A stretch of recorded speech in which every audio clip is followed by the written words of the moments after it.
All right, y'all. We give praise, esteem, and honor to the Most High Yah, in the name of Yahushua HaMashiach. This day, let's get this John 5 and 39 on out the way.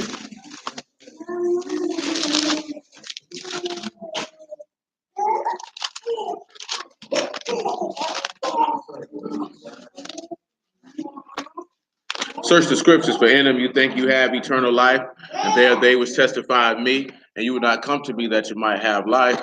I receive not honor from men, but I know you, that you have not the love of Elohim in you. If another shall come in his own name, so we say, I come in my Abba's name, and you receive me not. If another shall come in his own name, him you will receive. How can you believe which receive honor one of another and seek not the honor that come from Elohim only? Do not think that I will accuse you. The Abba, there's one that accused you, even Moses, in whom you trust. Had you believed Moses, you would have believed me, for he wrote of me. But if you believe not his writings, how shall you believe my words? So let's take a trip. Ecclesiastes chapter 9.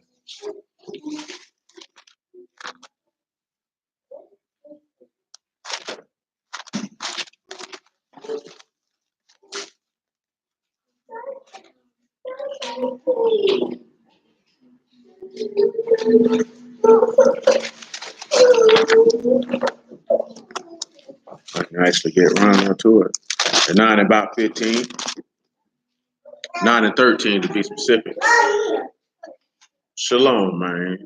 Ecclesiastes 9 and 13. This wisdom have I seen also under the sun, and it seemed great unto me. There was a little city, a few men within it, and there came a great king against it, and besieged it, and built great bulwarks against it. And there was found in it a poor wise man, and he by his wisdom delivered the city. Yet no man remembered the same poor man. Then said I, wisdom is better than strength. Nevertheless, the poor man's wisdom is despised, and his words are not heard.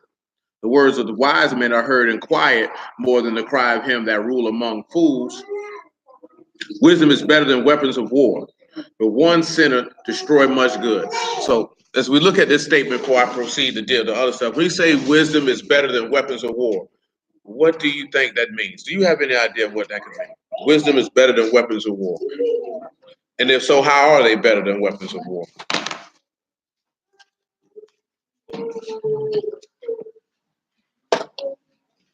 We look at wisdom being still war. You can have all physical instruments of war, but if you don't have wisdom. Yeah, but how is wisdom better than weapons of war? Wisdom is not fight. It's not a weapon, you gotta have wisdom. Anybody else? Yeah, I fight not But how is wisdom better than weapons of war? What makes it better? It do. I mean, in a natural sense, or even in a good sense, it's good. Like, even if they had the biggest army or whatever, y'all needed to teach people, and wisdom can create. Right. See, what I'm getting at, kind of like this here, like what makes, because if you have a weapon of war, you can take people out. Have you ever heard the statement that, the strong rule the weak, but the wise rule the strong? So you could have all of that might and all that warfare.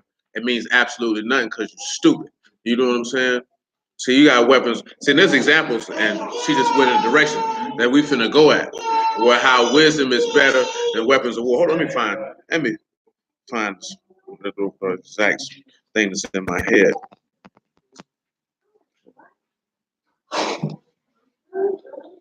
Because the story in my head, but that's not going to do y'all no good because the story's pretty long.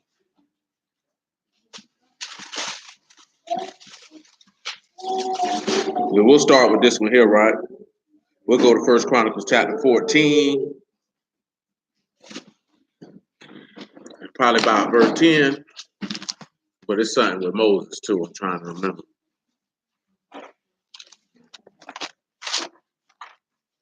Because we know that wisdom is skill in war. So reason why wisdom would be better than weapons in war because it's the skill and the ability to know. That's why he told you got to be wise as a serpent and harmless as a dove. See, a lot of dudes feel like they got skill because you're a man. So you like dudes to see you and you be like, okay, you're muscular, you're bigger. You know what I'm saying? So people naturally intimidated. People see that they get intimidated. Somebody who has wisdom can take that individual down in a heartbeat. Like y'all don't know about UFC before they had weight classes. You know what I'm saying? When it first started, there were not any weight classes. So you could have a 300-pound man fighting Horace Gracie, who about $155 soaking wet, and Horace Gracie take that man and tap him out in less than 2 minutes. You know what I'm saying? Because the skill that he had would neutralize the amount of mass and strength that this man has on him, even though he's twice his weight. You know what I'm saying? When UFC went mainstream, that's when they made them have weight classes and regulated and all that. But in the beginning, it was none of that. You know what I'm saying? I'm trying to think of an actual war that I can think of, but all of them have all been engineered, so they're not even good examples to actually use outside of this book.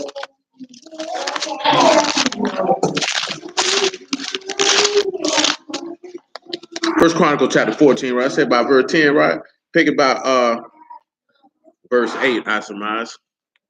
First Chronicles chapter 14 and verse 8. He said, when the Philistines heard that David was anointed king over all Yasharal, all the Philistines went up to seek David.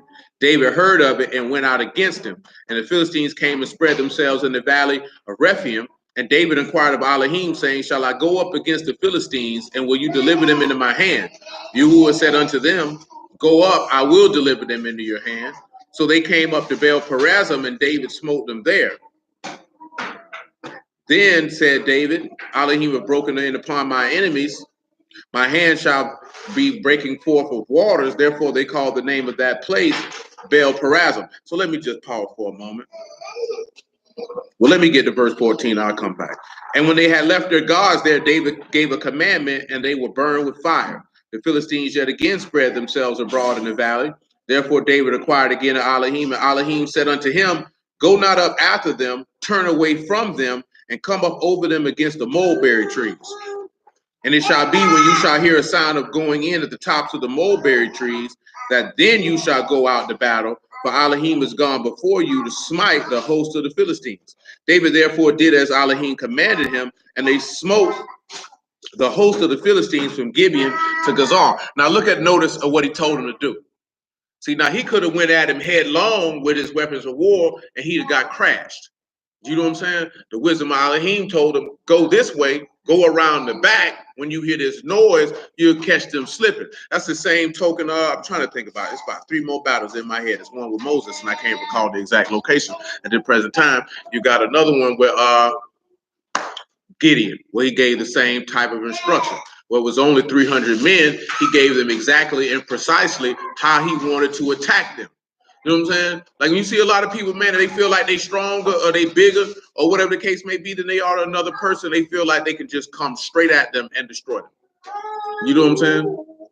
That's the kind of stuff we were talking about with a woman being feminine.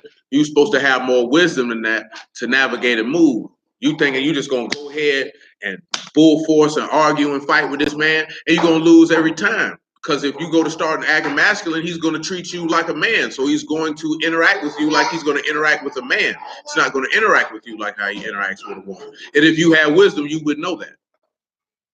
See, when you devoid of wisdom, then you feel like, oh, he just don't want to hear what I say. No, he sees a man. Doesn't matter that you have a vagina and mammary glands. He sees a man because that's how you're acting.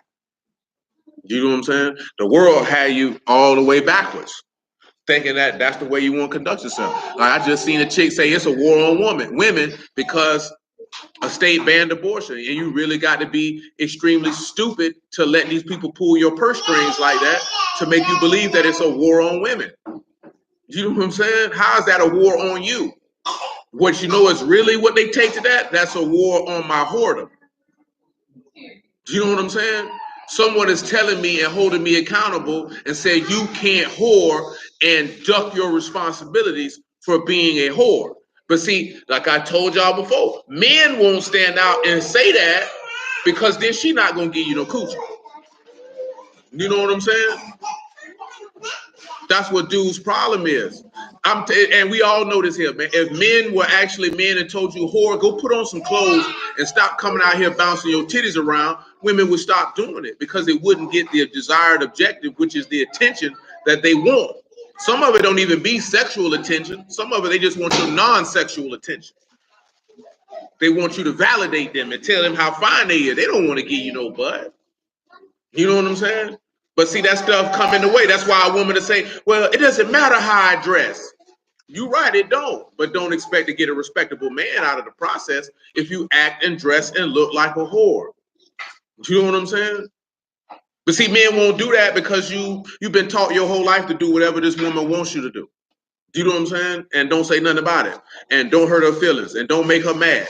Who cares? I just seen a nigga say, you better be careful. You want to make your wife mad. Nigga, is you serious, nigga? Have you been neutered? Have you been spayed? What's happened to you? What you mean? Like, you know what I'm saying? That doesn't make any sense. It doesn't only make sense because dudes are not men. So you're controlled by your loins. See, wisdom would allow. That's why the word tell you not what we just read a couple weeks ago, right? He told you don't lust after a woman. Don't get caught up with lusting after the beauty of a woman with your eyelids. Because you ain't gonna think straight. Your desire is gonna dictate what you're gonna do. Desire, that's why I tell you, the ruach is willing, but the flesh is weak. Desires are weaknesses. Most women know that men are weak for them, so they manipulate and play towards that to get you to do what. Like my average woman don't even know what to do with a man that'll tell her no. And if she said, "Well, I ain't gonna give you no say," there's a woman out here. What her name is? What TV show she should be on? I can't remember, but she said that they should have a sex strike. Until they make abortion legal again, nobody in America should have sex. So, but indeed, but the sad part about it is this woman's recourse to what she think can be done to control what a man is going to do by removing sex. Do you know what I'm saying? Now, if I was in the world, my response would be different than how it is now. Because if I was in the world, I'm gonna beat my meat right in front of you just to show you I can care less. You know what I'm saying? And I'm gonna ejaculate in your nearest vicinity. You know what I'm saying? Don't never disrespect me like that. And that's just to prove a point. I'm not gonna give you no sex. That's cool. It's cool. It's not a problem. And you're gonna understand that this nigga's ill. You know what I'm saying? Word wise, you good. Stay over there with that. You're not hurting my feelings. You know what I'm saying? But the other one in the world is a little bit more drastic because she's going to be appalled. You know what I'm talking about? She's going to be appalled. This nigga is disgusting. You know what I'm talking about? But that's the point. That was more for dramatic effect than pleasure. That was just for effect.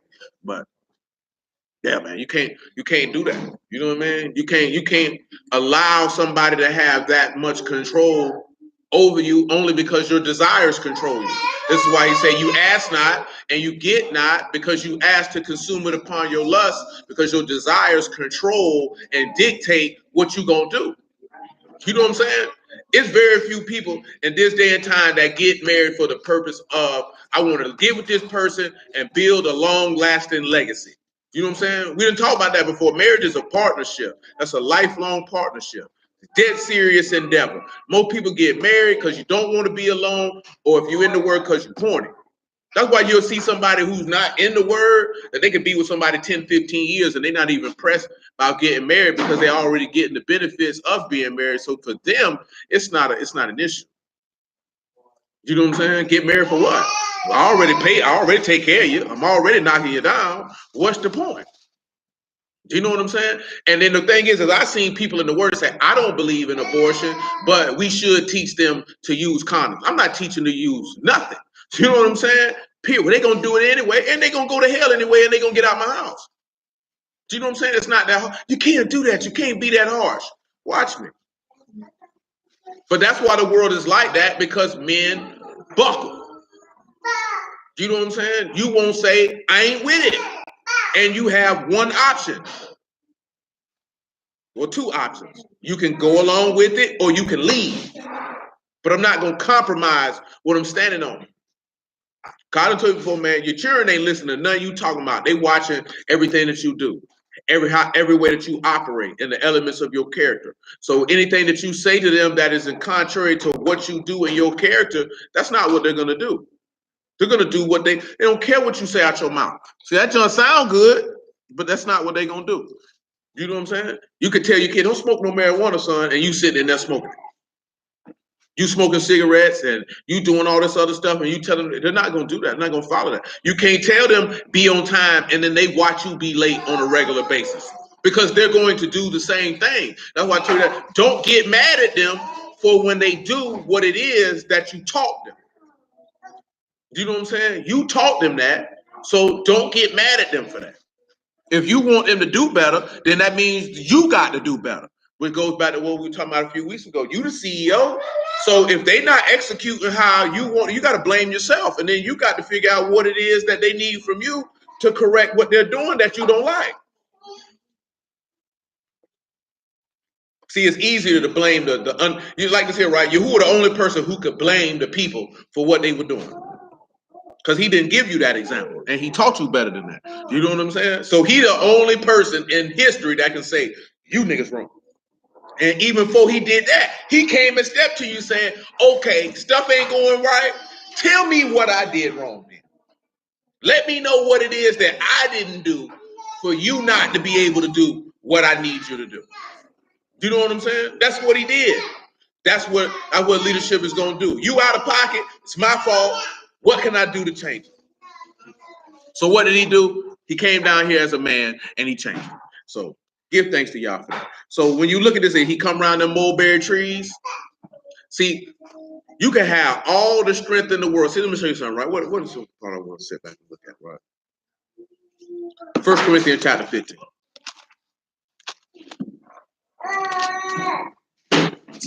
1 Corinthians 15 and 54.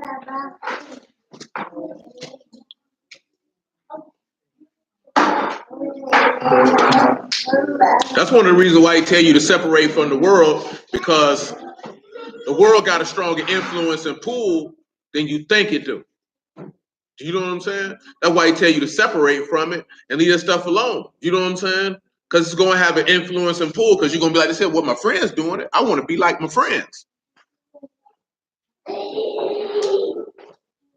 Say so when this corruptible shall have put on incorruption, and this mortal shall have put on immortality, then shall be brought to pass the saying that is written, death is swallowed up in victory. O death, where is your sting? O grave, where is your victory? The sting of death is sin, and the strength of sin is the Torah. But thanks be to Elohim, which give us victory through our Lord Yahushua HaMashiach. Now that verse 56. The strength of sin is Torah, right? Now it did say that wisdom is better than weapons of war. So if the strength of sin is Torah, then we would see that would be a weapon of war, so to speak. How would it be a weapon of war? Who can understand how that can be a weapon of war? The law itself. He said that the sting of death is sin. So you get stung with, hold on, before I do that. Come over here to James chapter 1, not 1 James, because it's only one letter from James, about verse 17. Stick your lip back in your mouth. Yeah, and 17. Stick your lip back in your mouth. Little lip boy. You're looking like Popeye. You want to look like Popeye? Make it just go ahead and start at verse 12. You want to look like Popeye? James 1 and 12. Blessed is the man that endure temptation. For when he is tried, he shall receive the crown of life, which Yahuwah promised to them that love it. Let no man, when he is tempted, say when he is tempted, I'm tempted of Elohim. For Elohim cannot be tempted with evil, neither tempt he any man. But every man is tempted when he is drawn away of his own lust and enticed. Then when lust have conceived, it bring forth sin. And sin, when it is finished, bring forth death. Do not err, my beloved brethren. So now this is the key point. Now, if you're tried, then you can sit back and see how that is a weapon of war. You know what I'm saying? Why is it a weapon of war? I'm trying to think of where that's at, man. I think it's in Romans 7 where he's talking about a war raging in his members. So now you see from when he said when lust is conceived, it brings forth sin. So when lust is conceived and it brings forth sin, this is how it shows you that the sting of death is the law. Because the law lets you know once you break it, what happens? You die. Because that's why he say, "Oh death, where's your sting? And oh grave, where's your victory?" The sting of death is sin. You know what I'm saying? And now the strength of sin is the law. So what makes sin strong? Because Yah's law say this is wrong. You know what I'm saying? So that means that this is a war against you. Why is it a war against you? Not that the law is a war against you, but as Paul stated in Romans 7, I wouldn't have known coveting unless the law said, thou shalt not covet. He said, I would have known lust unless the law said, you shouldn't covet. So if it says wisdom is better than weapons of war, and that the strength of sin is the law and the sting of death, how is wisdom going to be better than this particular weapon of war? Because the law is not a weapon that y'all wanted to yield and wield against people to destroy them, but it ended up becoming that being the case because individuals won't do what they want to do. You know what I'm saying? That's why I say if a man is enticed, he's drawn away of his own love. You hear it bruised every day, blame everybody for their behavior. No, that's what you did. That's because that's what you wanted to do. Or niggas say it's your fault I did this here. Nobody can make anyone do anything they don't want to do. If you went and did that, that's because that's what you wanted to do. You was either being stupid or you were being stubborn, but either way it go, that's what you wanted to do. You know what I'm saying? And you got to take responsibility for that. How you going to be saved and you can't even confess and have accountability and responsibility for your choices? You know what I'm saying? Nobody made you smoke that weed. Nobody made you climb on top of that woman. Nobody made you tell that lie. Nobody made you steal. You know what I'm saying? Nobody made you worship idols. You could have stopped celebrating Christmas. You may have did it because that was a tradition in your household, but you could have stopped. Nobody made you do that. Then somebody, well, what if somebody put a gun to your head? They still ain't making you do it. You still have a choice. You could choose to live and not get shot, or you could choose to say no and get shot. But you still had a choice. I've had conversations with dudes about that. They're going to make you take the mark of the beast. Can't nobody make you do nothing. You have a choice. You have a choice. You don't choose the right choice because usually the right choice is gonna encompass some type of sacrifice and pain that you don't want to experience because you're gonna have to deny yourself. You know what I'm saying? Of what we was kind of discussing last night. You're gonna have to sacrifice something, and people don't want to do that. You know what I'm saying? Why you think a lot of people walk away from the word for two reasons mainly: the restrictions and they don't believe it. You know what I'm saying? For a lot of people, it's really just the restrictions. You know what I'm saying? Because it's something that's going to come up that you want to do, and the word say you can't do that. You know what I'm saying? Then you have certain things that, yeah, you could do it, but it's not expedient for you to do it. But you feel like my will is more important. But wisdom, as we seen last night, wisdom going, hey, you going to fulfill Yah's will. That's going to be your objective. But I told y'all that before, man. You come from the church makes you think you can get God and everything that go along with it. And serving Yahuwah, it don't work that way. It don't work that way. His will come first. His will is supreme over all, and that's what you should be striving to accomplish, not striving to fulfill everything that you want to do. You know what I'm saying? That's not what it's about. You have to sit back and look at is what you want to do. Will it stop you from fulfilling Yah's will? That's the first thing you're supposed to ask yourself. We don't ask ourselves that because we're inherently selfish. Let me do what I want to do. Then people say, I'm going to pray to God about it. And they'll find anything that they can see to say that's confirmation. So I can go do what I want to do, which is what I was going to do anyway. You know what I'm saying? That's what people do. Oh, that's confirmation right there. That's from the Lord. Nigga, please. You know what I'm saying? Or you do like what? Well, I ain't going to say Rehoboam, because he had both sides of the coin. Or you do what like a lot of people do. You go search out people who you know are going to agree with you. You know what I'm saying? You are not going to, well, we can say what Ahab did. Ahab say, man, I got 400 prophets right here. He knew all 400 of them prophets were going to tell him exactly what he wanted to hear. That's why Jehoshaphat said, well, you ain't got another one around here? Because you know what he got enough sense to know? So you mean to tell me everybody you know going to agree with what you're doing? Everybody? Everybody gonna say, nah, bro, that's a good idea. Everybody. You should be leery if you ask 5 people something and all 5 of them tell you the same thing, unbeknownst to each other. You know what I'm saying? You have to really sit there and think about that. All of them told me the same thing. Ain't nobody say something that could give me a pause to think or a different perspective on the decision. Eric, go for it. That's not wisdom. That's idiotic. You know what I'm saying? It tell you that in Proverbs. You know what I'm saying? But before you make war, you better get plenty of counselors. It tell you that. It tell you that. You know what I'm saying? Better get good advice and recommended course of action. But at the end of the day, it's on you to make the decision. But people don't like to do that because you don't want nobody to tell you what you don't want to hear. Then the part I don't understand is why ask people for advice if you've already made up your mind and that's what you're gonna do? Why even ask? You know what I'm saying? Just go do it, my nigga. Because when you ask them and they tell you a divergent point of view that you didn't want to hear, and then it blow up in your face, then you gonna get mad when they told you, "What nigga? Why did you come even ask me in the first place if you was gonna do that anyway?" You know what I'm saying? And that show you how foolish you. See, if you're gonna be wise and you want to be saved, then you have to be willing to understand that you might not hear what you want to hear. And that's what a lot of people's problem is. You want to hear what you want to hear because you want to do what you want to do. You know what I'm saying? And you can't serve Yahuwah with that. You can't serve Yahuwah with that. You can't do that. But let's sit back and look at how we can see what the weapon of war was and how wisdom was able to beat it. First thing first, let's go to John chapter 16. Probably about verse 5. Your face gonna stay like that. And they're gonna call you the bitter beer face baby. John 16.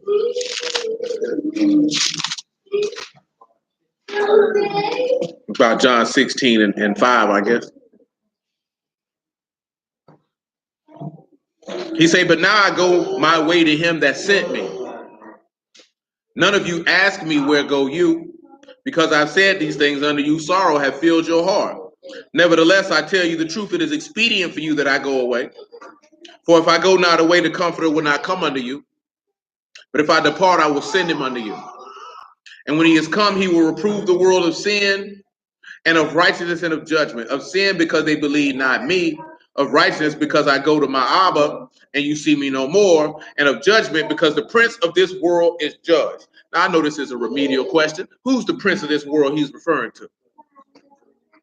Indeed. So now we have to see that he's judged. So how is the prince of this world going to be judged? It's a verse coming to my head. I got to find it. No, I mean, how did he, if he say the prince of this world is going to be judged in this context, what occurred to allow him to be judged, not his final judgment? Him defeating death is how the prince of this world is going to be judged.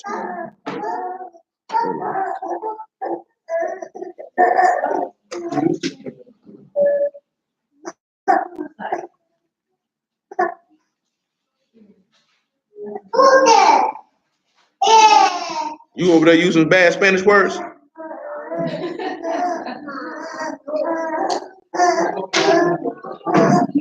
Come over here to Ezra chapter 7. That ain't what I wanted, but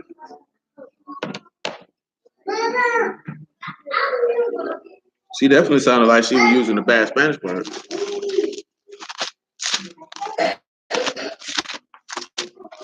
Ezra 7 and 20, I surmise.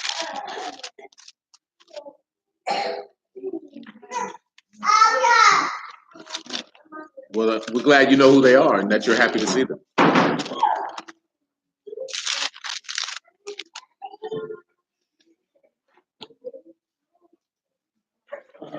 Let's go ahead, Ezra 7 and 20. So, of course, if we say we know that that's the wisdom of Elohim is what's going to judge the prince of this world, we have, because now the second part of the verse is that one sinner destroyed much good. But we're really going to focus on, and I'll come back to the other stuff that was at the top, but more so looking at the part where he said that wisdom is better than weapons of war.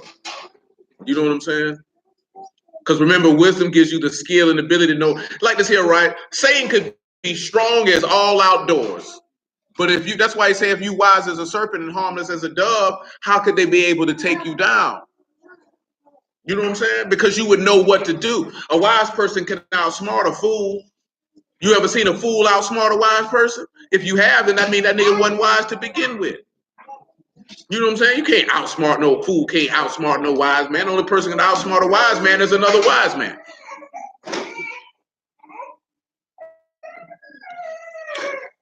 Ezra 7 and 20. And whatsoever more shall be needful for the house of Elohim, which you shall have occasion to bestow it out of the king's treasure house. And I, and even I, Xerxes, the king, do make a decree to all the treasurers which are beyond the river, that whatsoever Ezra the priest, the scribe of Torah of Elohim or Shamahin shall require of you, it be done speedily. Unto 100 talents of silver, unto 100 measures of wheat, unto 100 baths of wine, unto 100 baths of oil and salt, without prescribing how much. Whatsoever is commanded by the Elohim and Shamahin, let it be diligently done for the house of Elohim and Shamahin. Why should there be wrath against the realm of the king and his sons? Now, see this here right now. He's referring to himself specifically, but it's just something that you ought to consider. Why would you, if there is anything that this man has asked you to do for the house of Elohim, then why wouldn't you do it unless you wanted wrath to fall on your head? Because the reason why I mention that is this. In John chapter 2, Yahushua said he spoke of the tabernacle, and the tabernacle that he spoke of was his body. Now let's take a look at something since I'm taking it in that direction. Let's come over here to 1 Corinthians chapter 3. This whole Ezra chapter 7.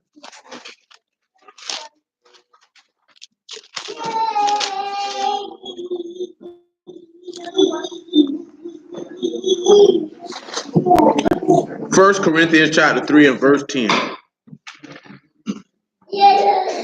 Not even verse 10. Make that verse 14. 1 Corinthians chapter 3, about verse 14.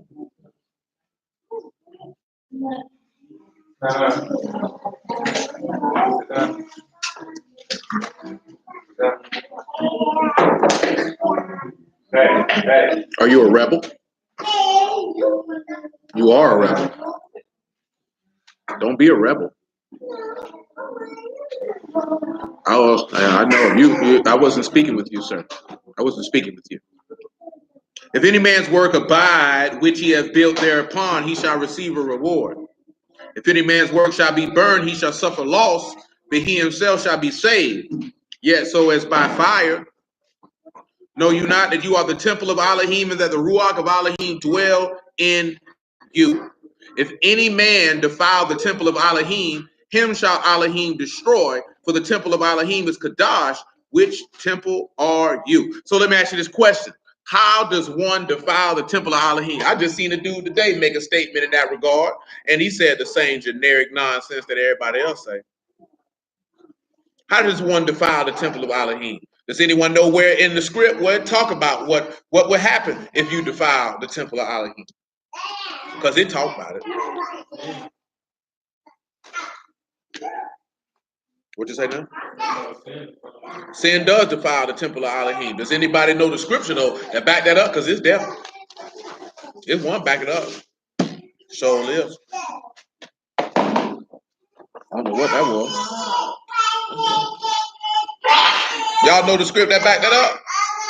Well, all you got to do one in your own time is take a stroll down 2 Chronicles chapter 7 when they were building the temple and they were finished.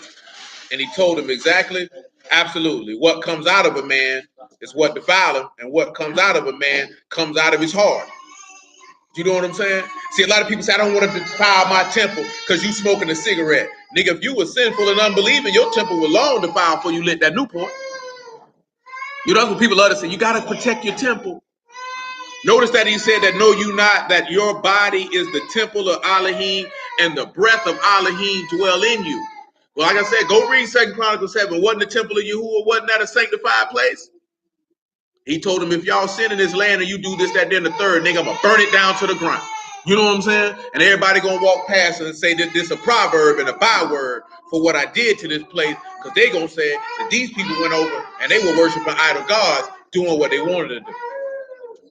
So you have to understand that. Let's look at Mark 7 since Trina made mention of it. Look at this Mark 7. And it's still going to deal with how wisdom is better, is stronger than weapons of war, because that's what you warn against. And from that, we could go to this Mark 7, we could go to what you call it, Galatians 5.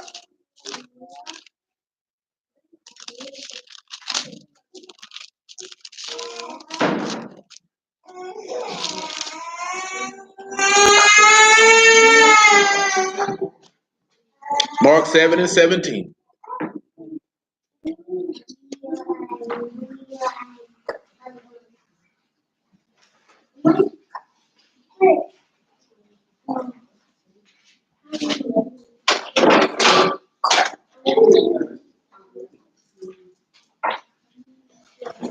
And when he was entered into the house from the people, his disciples asked him concerning the parable.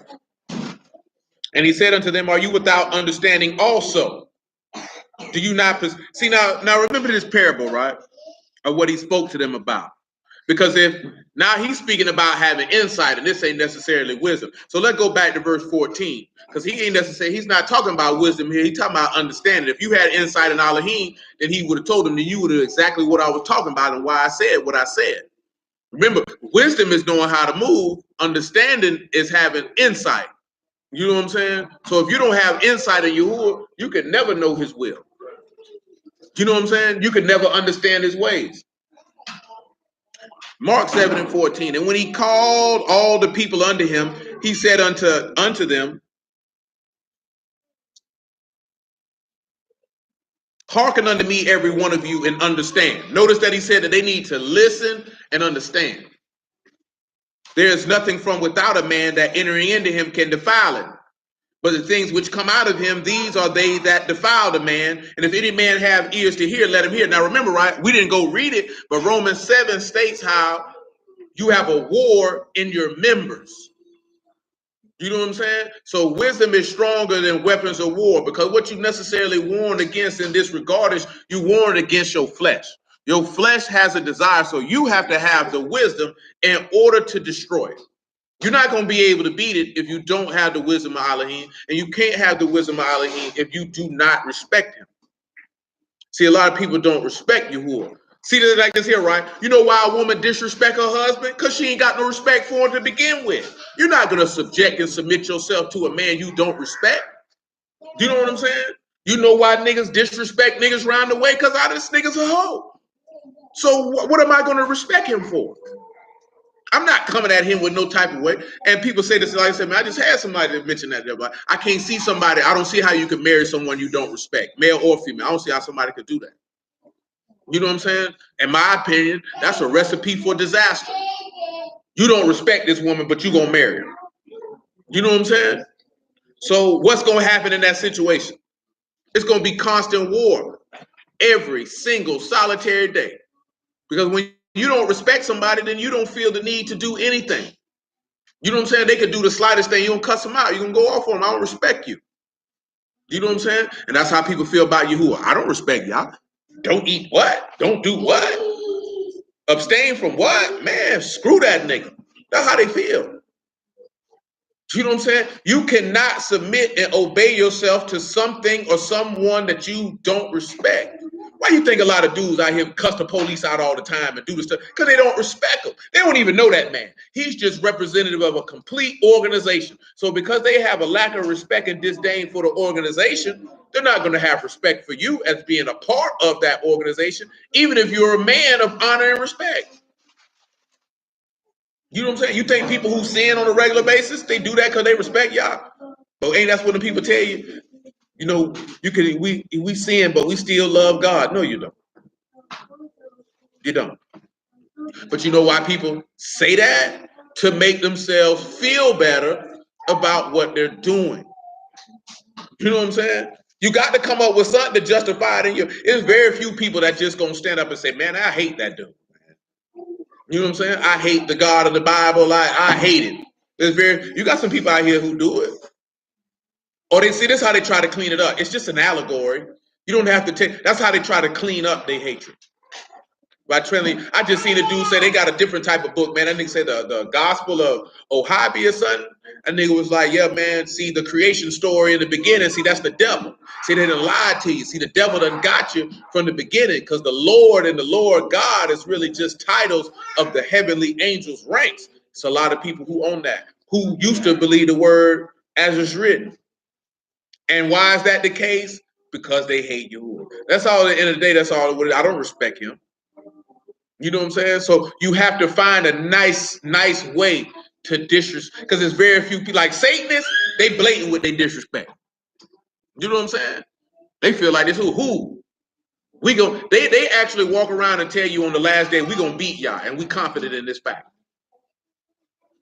A lot of people think y'all going to war with Satan. Y'all's not going to war with Satan. Satan is the least of his concerns. Satan going to war with you. Satan already know he can't beat y'all. He say, but I got a chance with you though.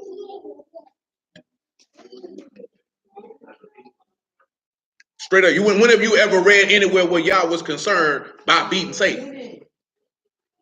Even when Yahushua was going around during his ministry, did you ever hear him say anything about he was worried about Satan? When they seen him, they were worried about him. You ain't see him see some unclean spirits and say, oh, y'all got me nervous. I don't know how I'm gonna beat y'all. You know what I'm saying? Am I lying though?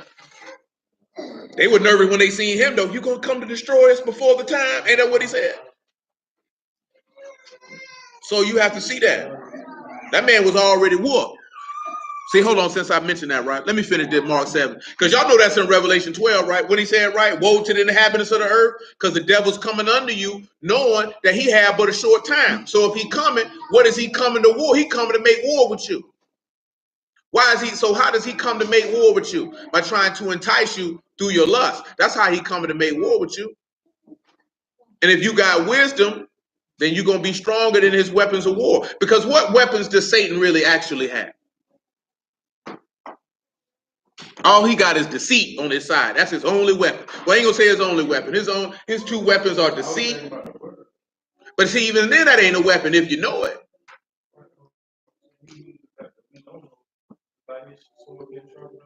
But when he was using that word against Yahusha, he was using it playing against his desire. What he assumed he would do based off desire. So the only weapons that Satan really has are your lusts. And what was that, man? And maybe your unbelief. You know what I'm saying? He ain't really got much in deceit, which is gonna play on your unbelief. He ain't got nothing but lies and your desires. That's the only thing he can use on a human being. What else can he use on you? What other weapons can he come with? He gonna dress the same lie up in a different fashion. Really, he gonna dress the lie up to deceive every individual, because every individual might need a different outfit. Every individual's desires, like you think Satan could come at you like he came at Yahushua and say, I see you're hungry, turn these breads into stone. He can't come at you with that. You know what I'm saying? Because you're gonna look at him, what is you talking about? Bread in a stone, nigga. I just want a sandwich. You know what I'm saying? You think he could come at you and say, hey man, I give you all these kingdoms. You don't know nothing about having no inheritance to no kingdom. So why would that appeal to you? Unless you're a politician, unless you're a dictator. That's not gonna appeal to you. Mark 7 and what? Yeah, I think I read 14, but we'll keep on going. And when he called all them and people unto him, and he said unto them, hearken unto me, every one of you, and understand. There's nothing from without a man that entering into him can defile him. But the things which come out of him, those are they that defile the man. If any man have ears to hear, let him hear. And when he was entered into the house from the people, his disciples asked him concerning the parable. And he said unto them, Are you so without understanding also? Do you not perceive whatsoever thing from without enter into the man, it cannot defile him? So when he hit him with perceive, he hit him with that Hebrew word yada, because that's what that means. So you mean to tell me you can't discern and distinguish? You don't know? You don't know that nothing you can eat can defile you? That's what the Christians come at and say you can eat whatever you want. Because they were missing the greater context of the whole conversation. You know what I'm saying? And most brews miss it because they trying to prove to Christians you can't eat whatever you want, when they were missing that you don't have insight in Yahuwah. So if you don't have insight in Yahuwah, when the words come, you're not going to understand them, and you're going to make a mistake and an error. You know what I'm saying? He said, because it enter not into his heart, but into the belly, and go out into the drought, purging all meat. So his whole point of his conversation was the hearts of men, which is what Satan tries to attack, is the hearts of men. Remember what he said in the parable of the sword? That he said the what it is, which type of ground it is? I can't recall. But basically it's the first one. You know what I'm saying? No, the first one. Say throw that seed in there and he come and snatch away. You know what I'm saying? What was sown in his heart, because you ain't understand it no way. Hold on, let's get it real quick. Matthew 13, because I done butchered it.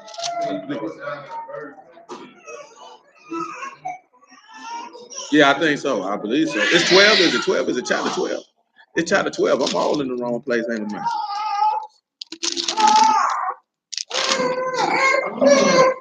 I was right in verse 13. It's wayside 13 and 18. Matthew 13 and 18. It says, "Hear you therefore the parable of the sower. When anyone hear the word of the kingdom and understand it not, then come the wicked one and catch away that which was sown in his heart. This is he which received seed by the wayside." Notice what he said, not that if he had the knowledge, not that he had the wisdom, but that he didn't have the insight. So because he didn't have the insight on Elohim, wow, he come and take that. Satan coming through. What is Satan gonna come through? How is he gonna snatch it? With lies and your lust. That's what he gonna snatch it with. You know what I'm saying? Because when you hear it, you already not gonna understand it. So if you don't understand it, the best way to come snatch it would be with lies. You know what I'm saying? Because you ain't understanding it no way. Come on back to Mark chapter 7.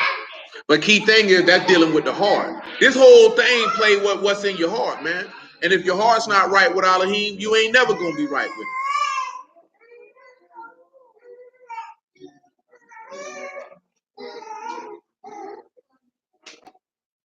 it. Liam, go sit down. We're in verse 20.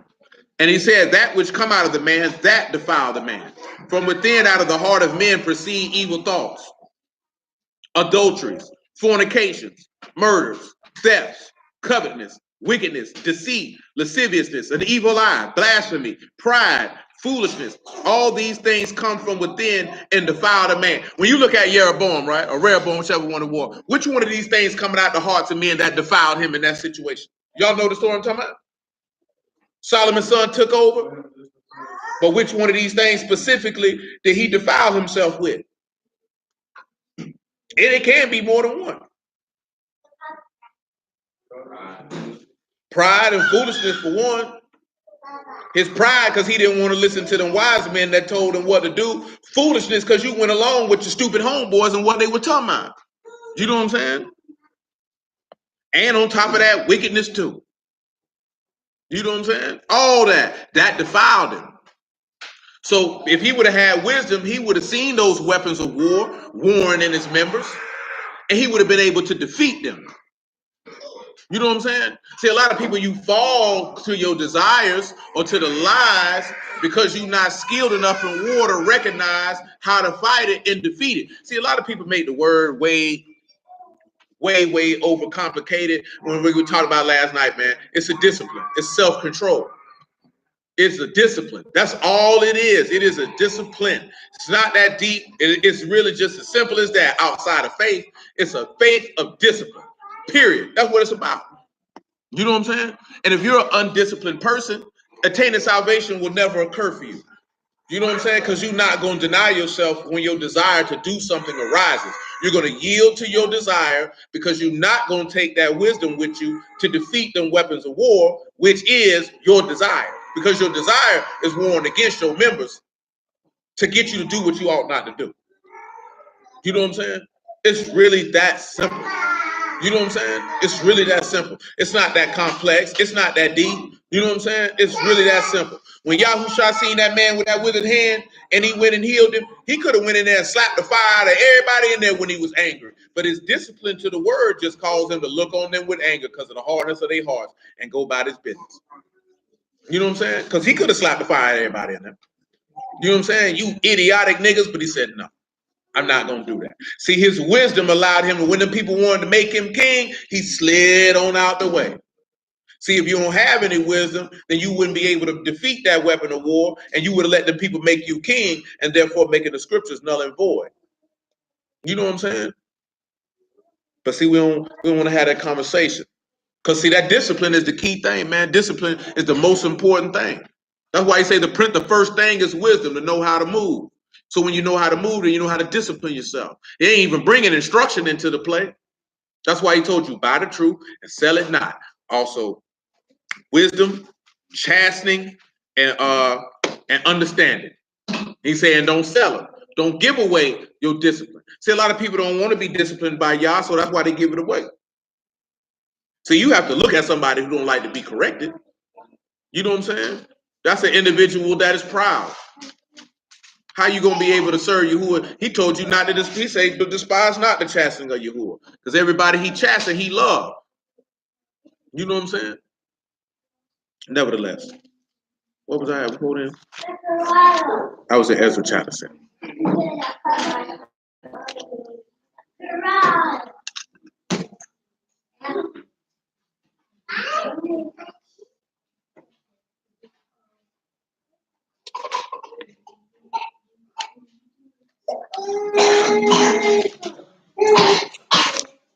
Ezra 7 and 21. We still got Galatians 5 and something else. I can't remember.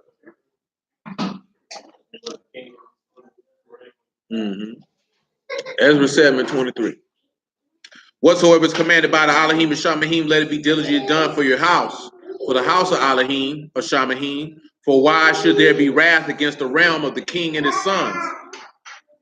Also, we certify you touching any of those of the priests and Levites, singers, porters, and Nethims, and ministers of the house of Elohim. It shall not be lawful to impose toll, tribute, or custom upon them. I wonder if that's what them white folks took when they came up with making churches tax-free. It's just a thought. I'm not saying that's right. I just wonder if that's where they got that from. I told you last night I seen a dude say that, man. They say it is 400,000 churches in the United States of America. He was like, with all these churches, you mean to tell me the knowledge of Jesus Christ ain't in the land? I saw our churches, man. 400,000. All in the United States. All government funded, more than likely. If he could count them up, then yeah, they definitely non-profit. Indeed, that's a lot of churches, man. It's a lot of churches in Jacksonville, shit. You know what I'm saying? They thin out when you get over here. Well, they clustered on top of each other to get caught that bread. You know what I'm saying? We get caught that bread. I'm telling you, bro, it's a doggone church in the neighborhood right on Avenue B, like it's in the neighborhood, like house, church, house, church. Well, come on, man.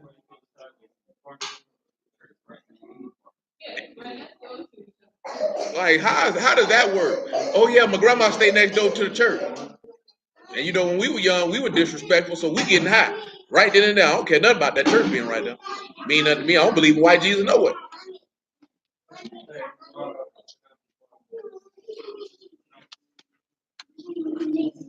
7 and 25.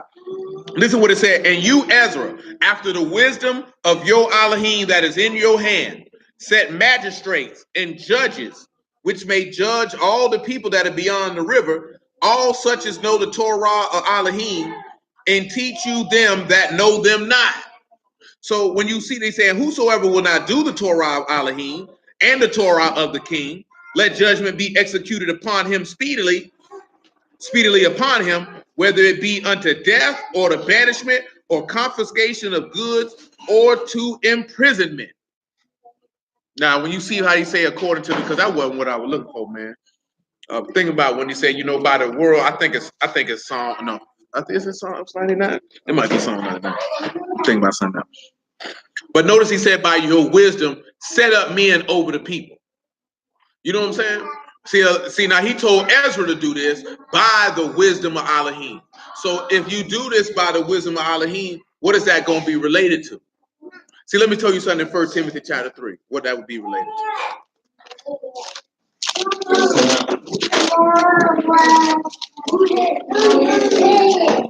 We want 1 Timothy, what it is, 3 and 4.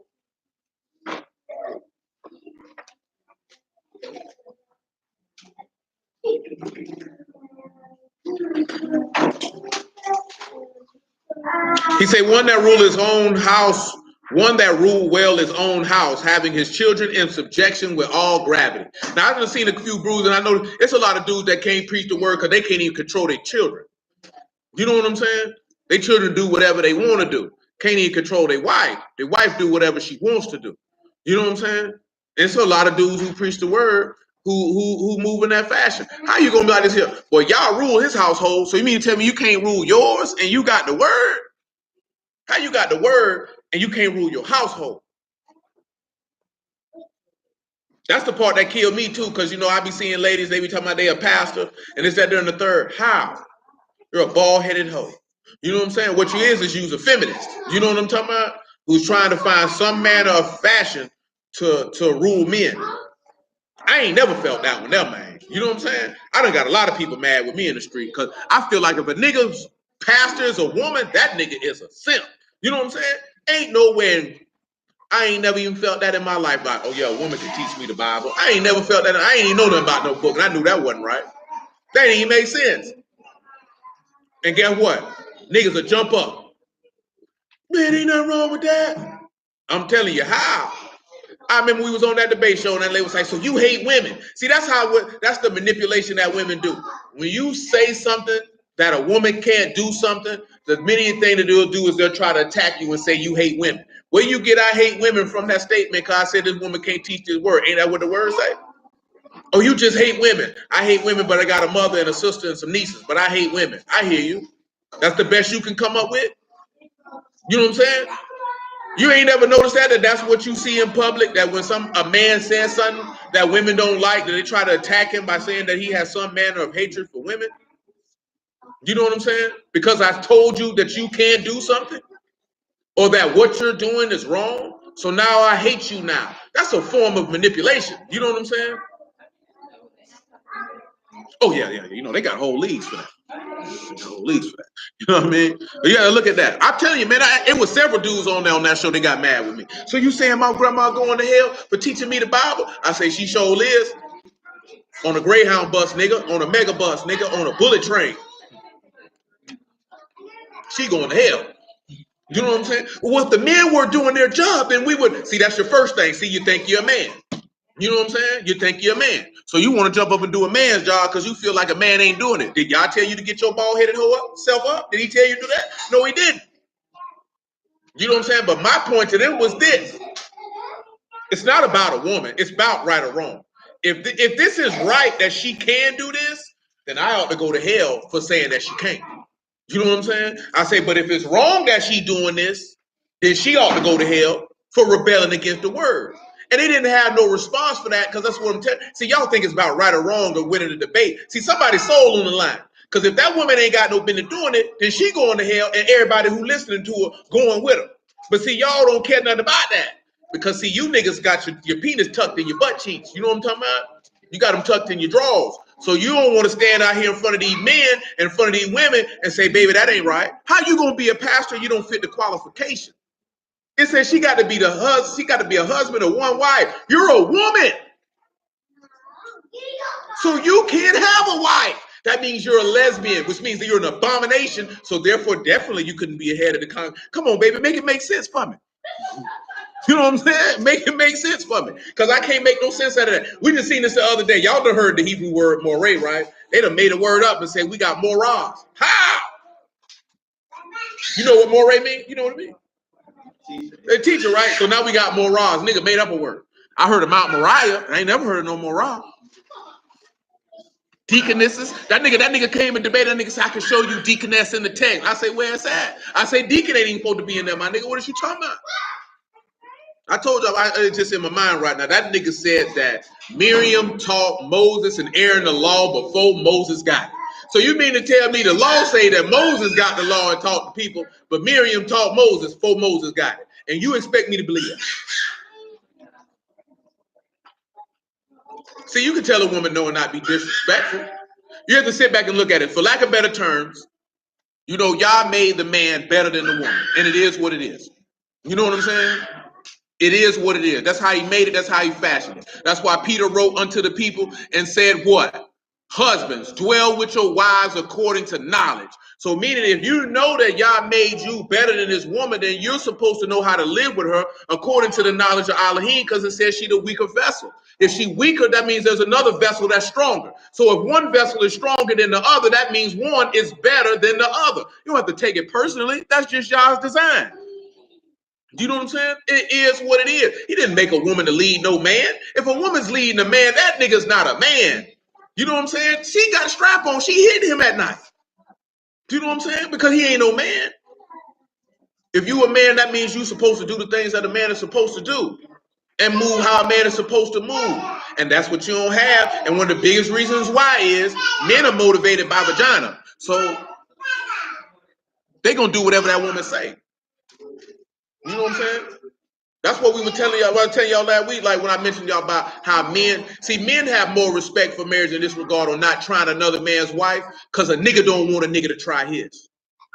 That's the main. That's one of the main reasons why dudes like a dude could cheat on his wife all day long. You know what I'm saying? But he ain't gonna cheat with somebody else's wife. You know what I'm saying? A lot of dudes won't. I'm talking about men like they ain't gonna cross that line. Yeah, he didn't care. You know what I'm saying? You got some niggas who don't. But when I tell you like this here, a dude to be like, boy, if a nigga cheating on his wife, they be like, boy, that nigga that wild. But if a nigga find out you cheating with somebody else's wife, that's one of the few times nigga be like, boy, you tripping. You know what I'm saying? A nigga tell you like, hey, boy, you tripping, boy. What's wrong with you, man? A nigga look at you like a real slime ball, cause a nigga gonna look at you like, boy, that nigga might slime my wife. You know what I'm saying? Like, dude, that's the difference. A woman to lay up with another woman's wife, boy, and smile in her face, and all her homegirl know she doing it, and ain't gonna say a word to her. You know what I'm saying? Dudes ain't gonna do that, boy. Boy, that nigga slept. Boy, you slept with what's the name? Why? Hey, boy, won't come around here no more, cuz. That's one of the few, man, niggas can do a lot of dirty stuff, boy. That's probably about one of the few things a nigga gonna rebuke you for, besides probably smoking crack. You know what I'm saying? Nigga find out you smoking crack, but hey, boy, you tripping, boy. Nigga find out you sleeping with another nigga wife. Well, don't come back around here, cuz. Don't come back around here, boy, you tripping. You know what I'm saying? I'm telling you, man, it's not a lot. Niggas can do a lot of slime and probably get caught messing with pumps. Nigga gonna cut you off. You know what I'm talking about? You know what I'm saying? Cheating with another man's wife, hitting pumps, smoking crack. Nigga been like you could have been stole from your mama. Nigga be like, boy, you's a dirty nigga. You come around the house tomorrow. You know what I'm talking about? But you a dirty nigga now. Niggas like this here, baby, make sure you lock the stuff up when that nigga come now. You know what I'm saying? Nigga ain't gonna cut you off. Sleep with another nigga wife though. Nigga leave you alone, boy. You know, plus also I just probably mention that too. Like when you cheat, when you try to take another nigga old lady, the nigga know that you have to meet or exceed what that man is doing for that woman. You know what I'm saying? See, a woman they don't look for that. You messing with another nigga's husband, that nigga probably take you on. But that man, though, if I'm gonna take you from him, then I gotta meet and exceed what he doing. Nigga don't want no problem. Nigga just want to smash. Nigga don't want to do all that. You know what I'm saying? Most women, they want to take a nigga husband. They want to be with him. You know what I'm saying? Dudes just be wanting to smash. Dudes that care less. You know what I'm saying? They just be wanting to smash. That's just how men mind operate. It's different. Don't make it right, but it's different. Niggas is different. But yeah, sleeping with a nigga wife, boy, nigga get rid of you real quick. You know what I'm saying? You got some niggas like this here. They won't mess with niggas' baby mamas and all that. That's like a violation. A nigga cut you off. Nigga know you do that, use a slime ball. Nigga could be killing niggas and robbing niggas and all that. That's why niggas cut their old lady off if they find out she cheating. He could have been cheated on this woman 1,000,000 times. She do it one time, you whore. And they out. Because that's just how they look at it, man. Niggas look at it different. They can't handle that process in their brain. I'm just telling you, niggas can't handle it. Y'all done seen a nigga do it. Nigga done cheated on this woman 1,000 times. 1,000 times. She do it one time. You dirty whore, I can't stand you. Nigga like, really? That's how you gonna judge it. I'm just telling you though. I'm just telling you though. I'm just telling you, you have to know how people, but wisdom allow you to know that. You know what I'm saying? But I'm telling you, go ask the average dude, man, they'll tell you. Niggas don't hang out with niggas hang out with niggas who commit adultery. They just don't hang out with niggas who sleep with married women. You know what I'm saying? You rarely even see dudes bragging about sleeping with married women like you see women bragging about sleeping with married men. You don't even see dudes do that because a fight coming with that. You know what I'm saying? A fight's coming with that. Nigga kill you by this woman. Like this here, girl, I be sleeping with all these. You don't see niggas do that.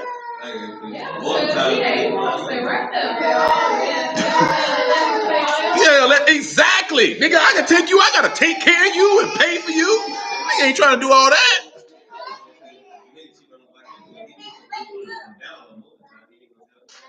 Because he got a lot to lose. He got a lot to lose. You know what I'm saying? A woman get divorced and she ain't really got nothing to lose. The man got something to lose. Come on, right? Look at verse 5, man, 1 Timothy 3.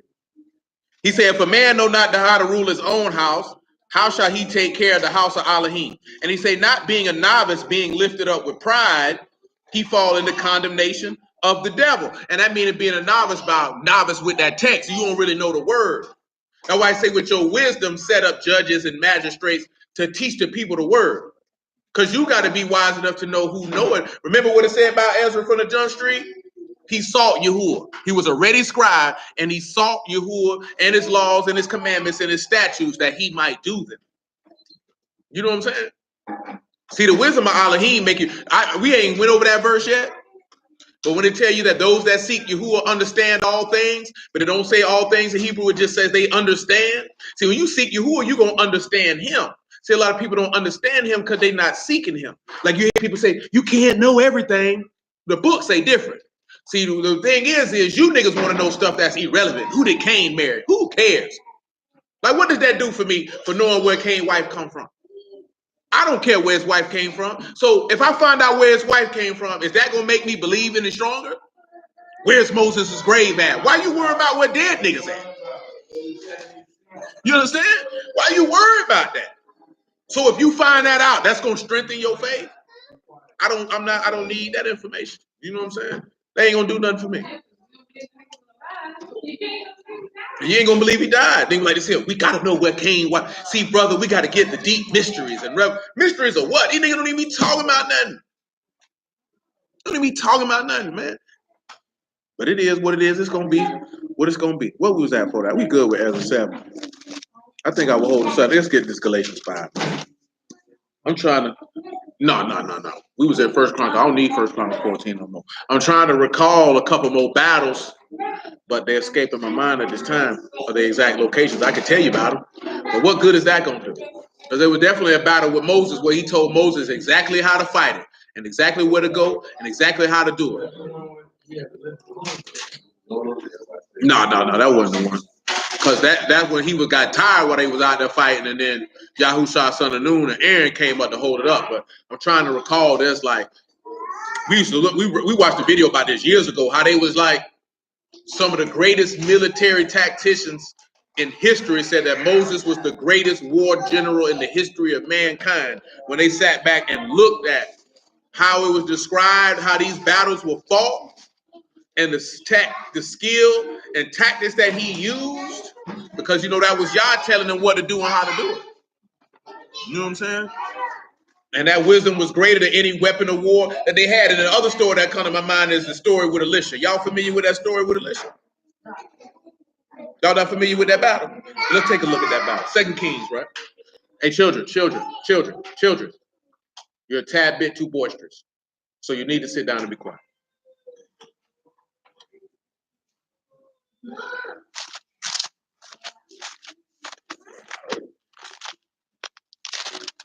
Let me see. 2 Kings chapter 4, I want to say.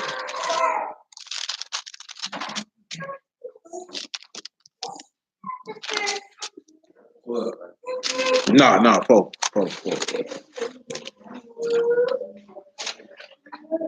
It's actually chapter 6. 6 and 8. That's fun stuff, man. You know what I mean? You got a lot of crazy stuff out here, man. I seen the brother say, you trying to stifle the daughters of Zion. Now, you niggas hoes. You know what I'm saying? I know full well you're a hoe. You can't tell a woman in public she wrong. I know your wife doing whatever she want to do. You know what I'm saying? I know she doing whatever she want to do. It says, then the king of Syria warred against Yasharal and took counsel with his servants, saying, in such and such place shall be my camp. A man of Elohim said unto the king of Yasharal, saying, beware that you pass not such a place, for till the Syrians are come down. And the king of Yasharal sent to the place which the man of Elohim told him and warned him of, and saved himself there, not once nor twice. Therefore the heart of the king of Syria was sore troubled for this thing, and he called his servants and said unto them, will you not show me which of us is for the king of Israel? And one of his servants said, none, my lord, O king, but Elisha the prophet that is in Yasharal. Tell the king of Yasharal the words that you speak in your bedchamber.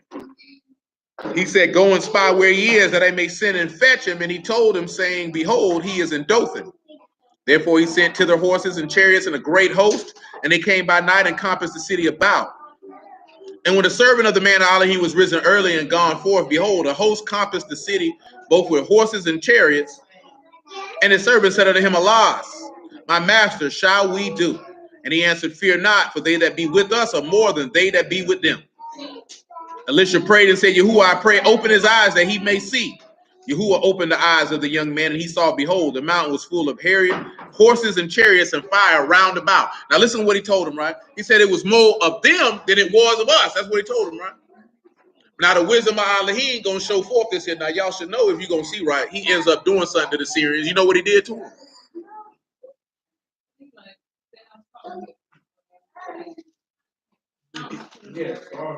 No, he made him go blind. And there's a reason for that. Now notice what he did for the young man. He said, Yah opened his eyes, and what he seen was, it was Malachim everywhere. Do you know what I'm saying? So then you have to look at it in this regard.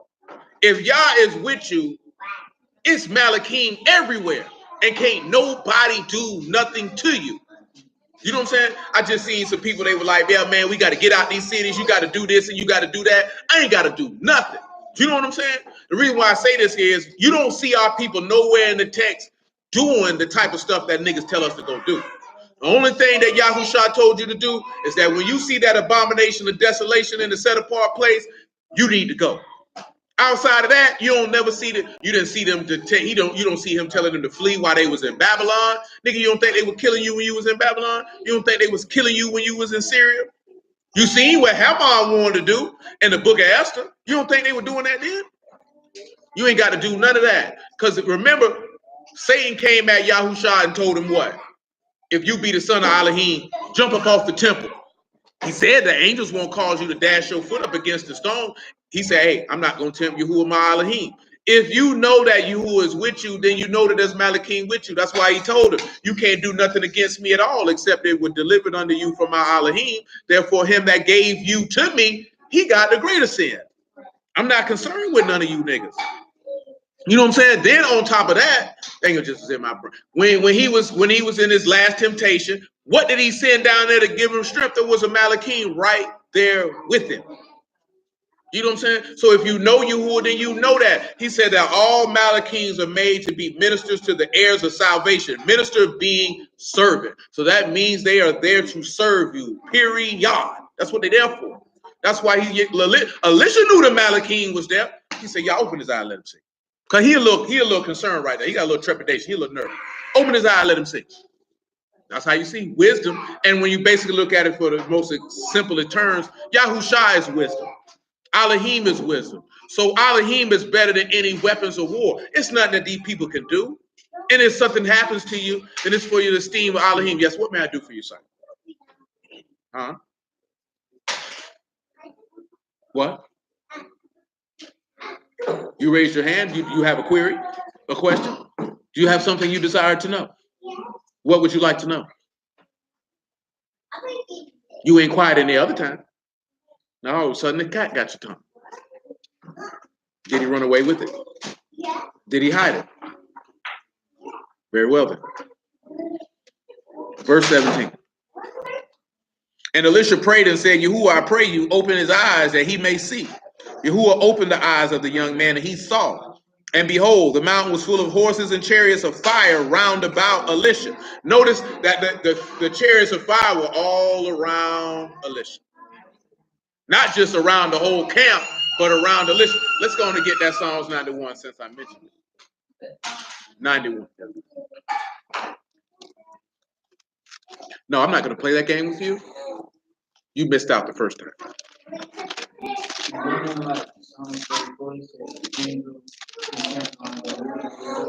I believe so.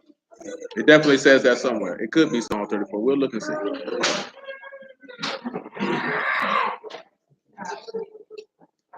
I just started verse 1 of Psalms 91.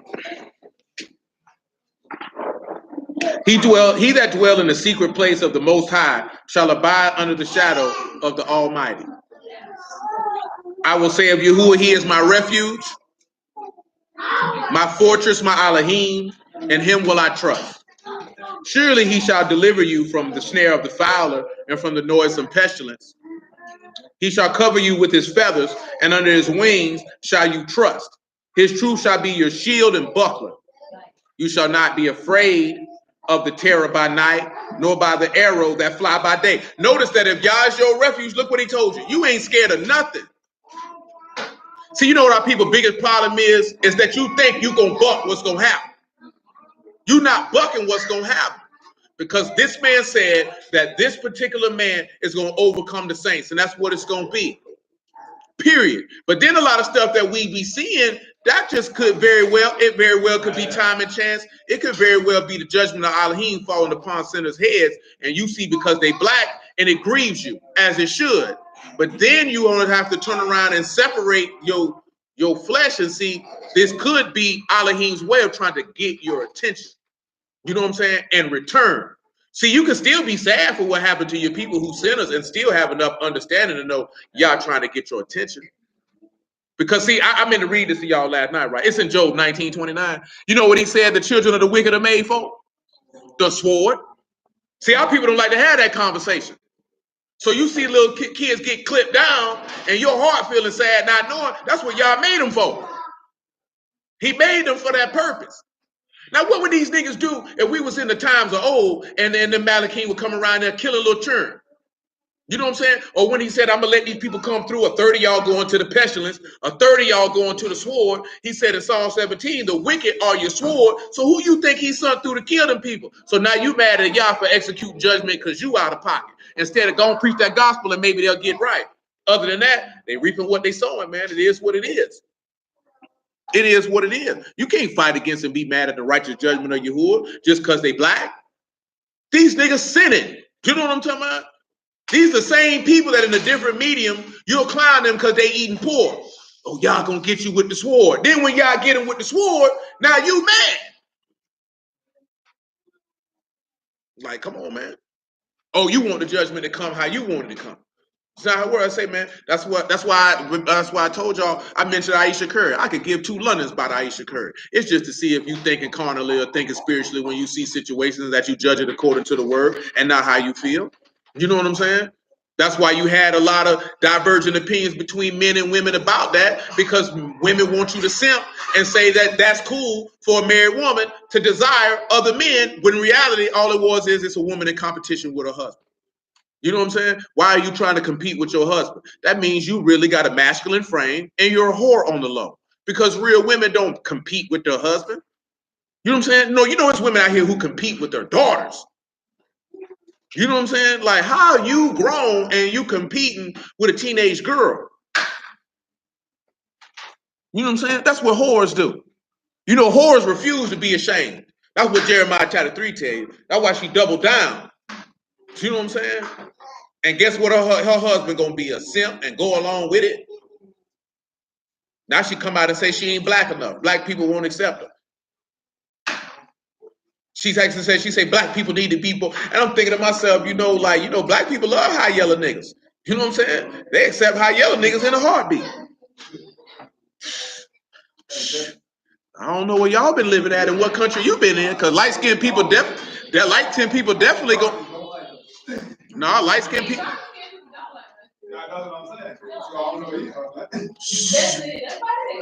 Like y'all remember the dude? What you remember the dude from Minister Society that say, you done messed up, right?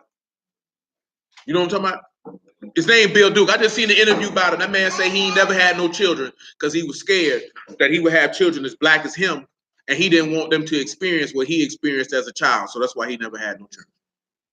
Like, he wasn't on some I hate being black. He was scared that they would suffer the ridicule that he suffered, and he didn't want to have kids and had them go through that. Because, he's a dark-skinned man.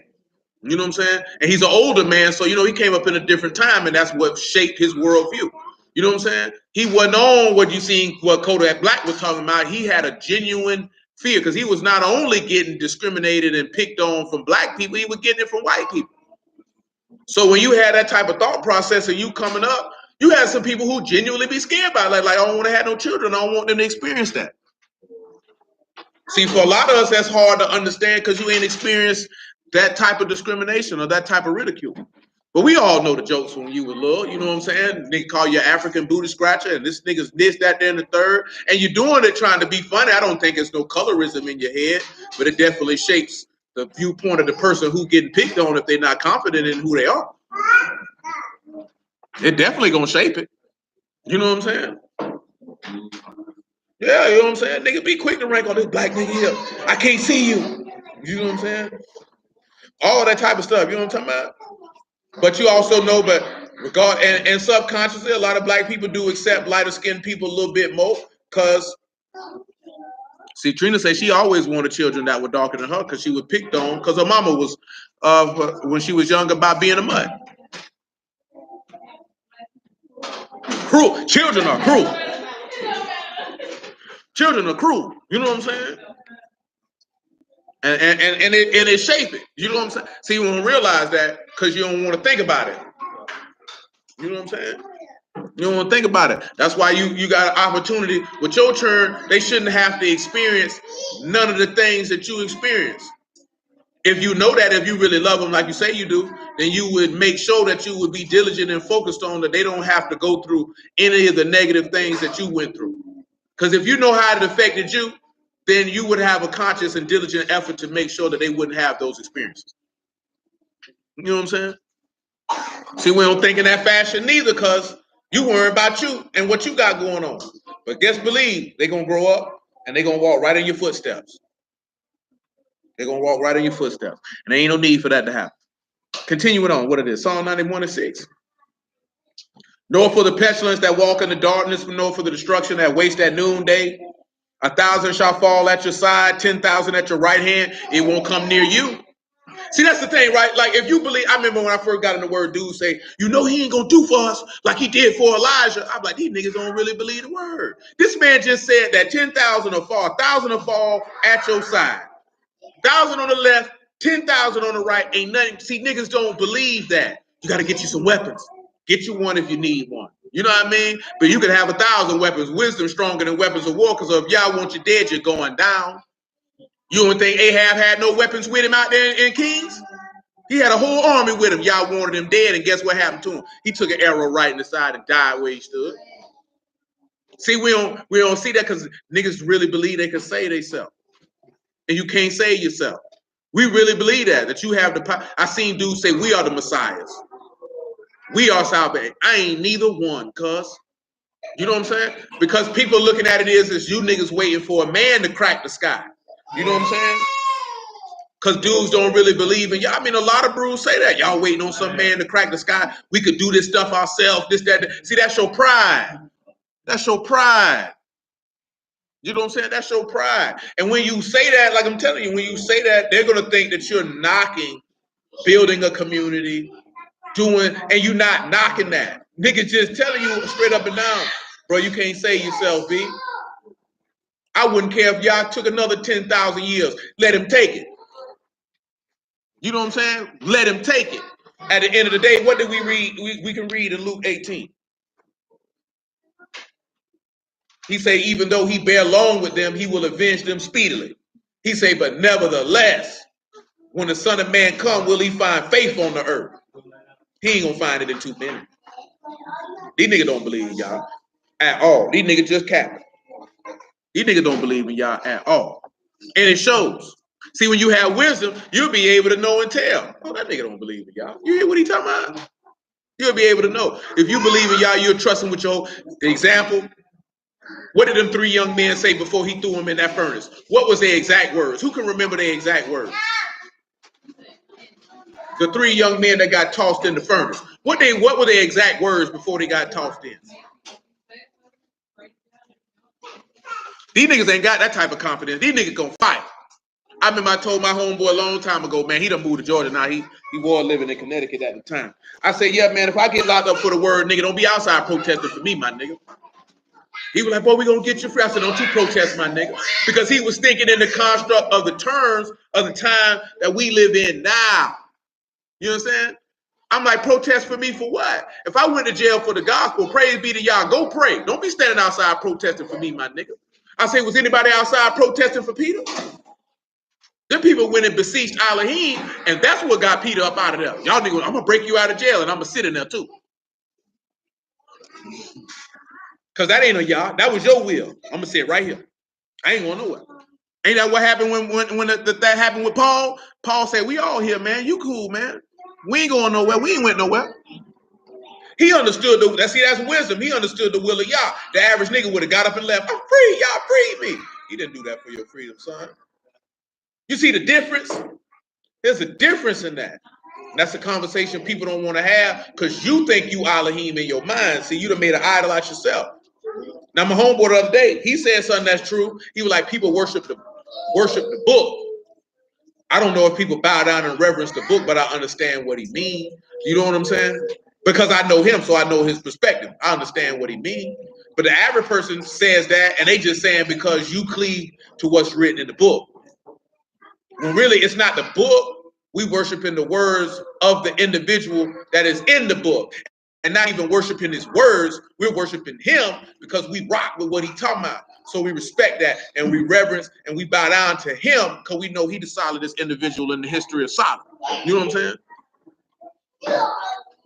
But a lot of people hate, I'm telling you, man. I seen that, I forgot the book of Old Hobby. That junk there was crazy. That junk there crazy. You know, people be quick to say Yahuwah's a demon. That's really a demon you serving. Niggas argue about everything, man. Ain't nobody arguing about how we gonna get these people up out this sin they in. You know what I'm saying? They want to have that argument.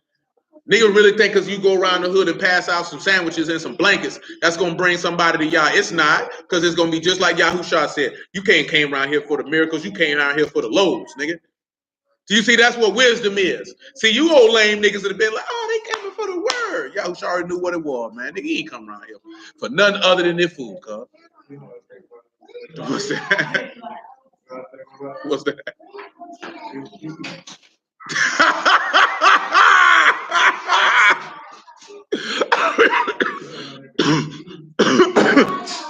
Let me pull that John 6 real quick. Since I bet it said it. Oh Lord, have mercy. That's what he said, though. That's what he said. That is factual. It definitely was. They said they fed me, man. You say you ain't had the loaves and you were fed? 6 and 24. But for real though, you have to. If you wise, you already know that. You think Yahusha think all them people were following behind him just because of the word? You think he was that simple?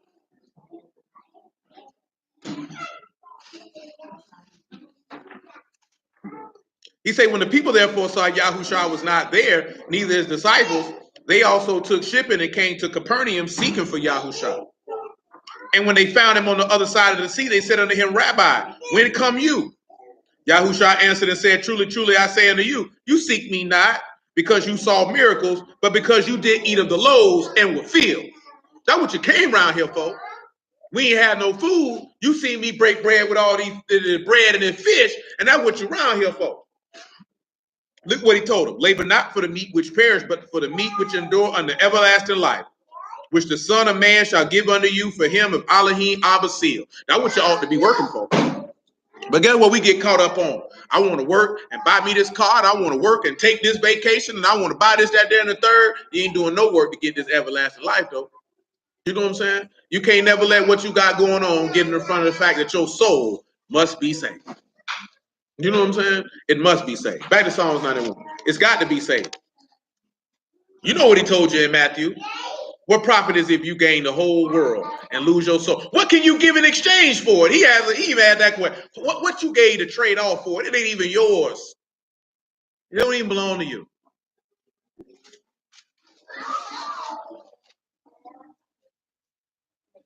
Oh, I'm not in the right place. You a little rebel. Psalms 91 and 8. Listen what it tell you. Only with your eyes shall you behold and see the reward of the wicked. So if he telling you that, all that tell you is just sit still and watch the salvation of Yahuwah. You ain't got to do nothing. All you got to do is sit still and watch. See, nigga don't believe that. I got to fight. We're going to fight. We're going to do this here, nigga. You ain't going to do nothing. I already tell you 3/4 of these niggas going to scream and hide up under the bed. You know what I'm saying? That junk go down, niggas going to freeze up. Because they ain't going to know what to do. Because the type of persecution that's coming for the word, he already told you ain't never seen nothing like it.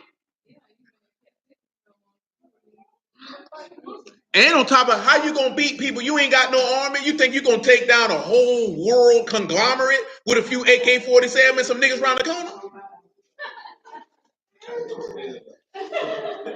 saying Yah, and guess what? If Yah was with you, you certainly could.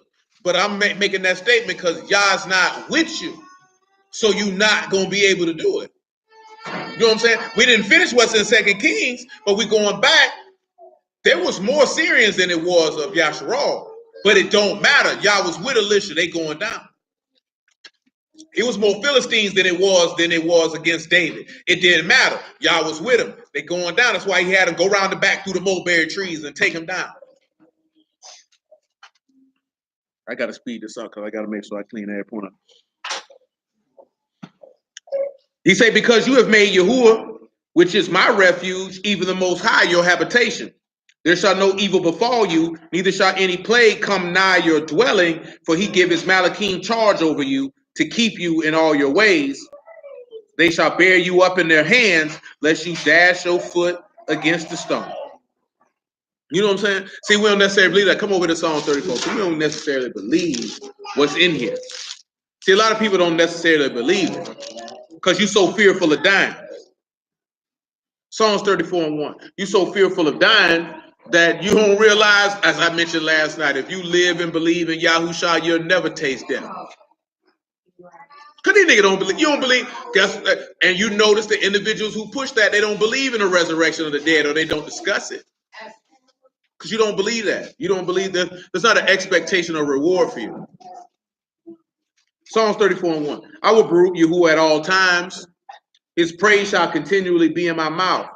Yahuwah shall make, my soul shall make her boast in Yahuwah. The humble shall hear thereof and be glad. Oh, magnify Yahuwah with me. Let us exalt his name together. I saw Yahuwah, and he heard me, and delivered me from all my fears. Then looked unto him, they looked unto him and were lightened, and their faces were not ashamed. This poor man cried, and Yahuwah heard him, and saved him out of all his troubles. And the Malachim of Yahuwah encamped round about them that fear him, and delivered them. Oh, taste and see that Yahuwah is good. Blessed is the man that trusts in him. He said, oh, fear Yahuwah, you his saints, for there's no want to them that fear him. Now notice what he sat back and told. He said, yeah, they encamp and deliver. Blessed is the man that make Yah his trust. He said, taste and see that Yah is good. That's the same thing Peter told you about. When he was talking about you getting the Ruach HaKadosh, when he was talking about that. See, if you done tasted and seen Yahuwah is good, you're not concerned with none of that. See, these niggas ain't tasted. They didn't go down there and get that sweet bread. They left it right on the counter. You know what I'm saying? That's why they don't trust in it. Come on back to 2 Kings.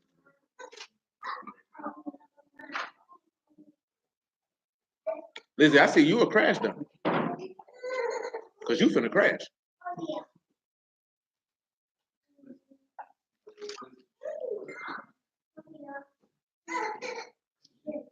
Second Kings 6 and 17. And 17. 6 and 17.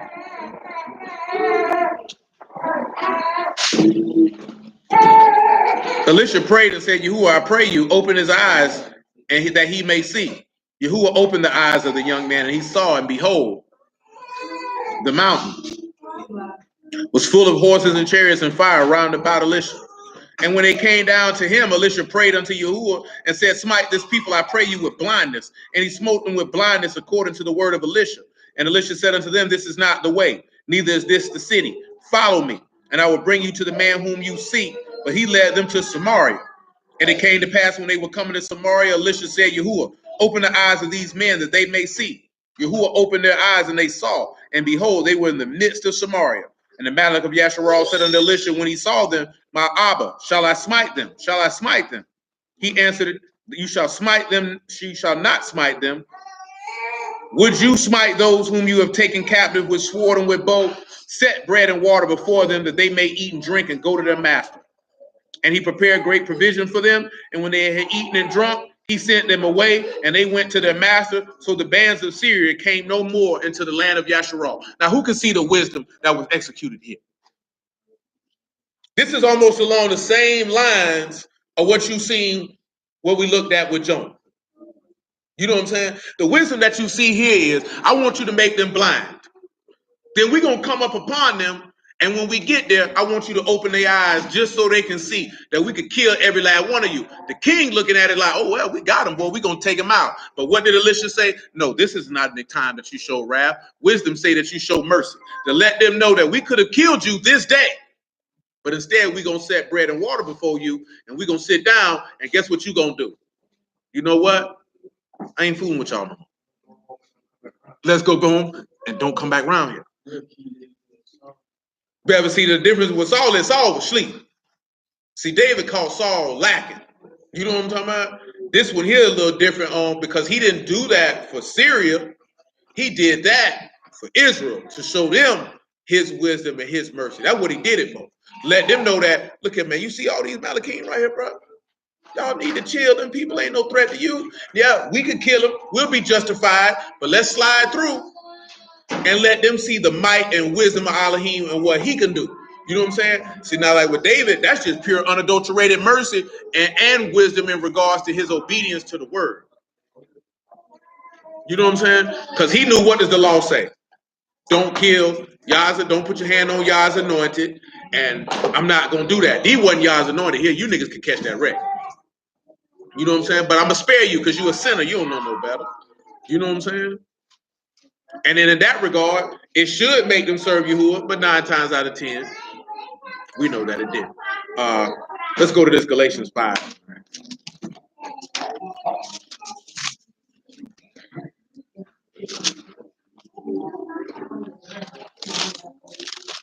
Now, let me ask you this here, right? When you say that, you know, the wisdom is better than the weapons of war, but one sinner destroyed much good. Do you know who that one sinner would be?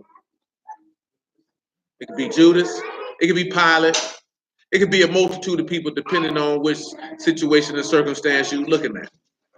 You know what I'm saying? I'm trying to think of another situation where it's just one. You can sit back and you can look at Achan, one sinner. See, I seen a woman the other day, right? Made a horrible decision and judgment on the word. She was like, if your husband's stupid, he'll kill all of you. And to a certain extent, he can get everybody taken out. But Achan got his whole household killed because he brought something in his house that he had no business bringing. You know what I'm saying?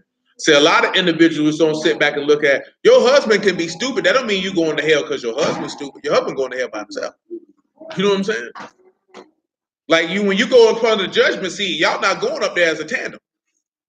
You know what I'm saying? You're gonna say, well, Callie, you gotta wear Stanley sins. Nigga's like, nigga, what? You know what I'm saying? He don't operate like that. Stanley going up there by himself. You going up there by yourself. And when he opened them books up, he ain't gonna look, they were married together. Because guess what the law say? The sins of the father don't fall upon the sons, nor the sins of the sons fall upon the father. But every man will be put to death for his own sin. Every man is going to be put to death for his own transgressions. You know what I'm saying? Can't nobody, like I said, I've been told you that one there, man. Ain't no such thing as the sins of the parents fall on the children and all this old type of stuff. That stuff's not real. That's just stuff people made up to make people feel better about situations and circumstances. Galatians chapter 5.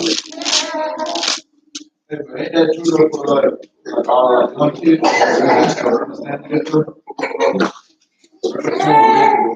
No, I mean that we've been through that in regards of they not gonna perish based off nothing that you done did or that you don't do. You know what I'm saying? Now, if the parent has the Ruach HaKodesh, that can cover a child till they can hear the gospel for themselves. But as far as saying like a child will die and they gonna die and go to hell because you committed a sin, like your children can be cut off because you sinned, but they not getting cut off because they sinners. That's just judgment and wrath that he gonna put on you, like he did with Ahab. Say, I'm gonna kill everybody that piss against the wall. I'm gonna kill all your children. You know what I'm saying? But that goes back to I punish to the 3rd and 4th generation. You could do something and he could take out your kids behind it to punish you. That don't necessarily mean that they're gonna lose their soul. You know what I'm saying? They just gonna die. Unless they were born in unclean circumstances.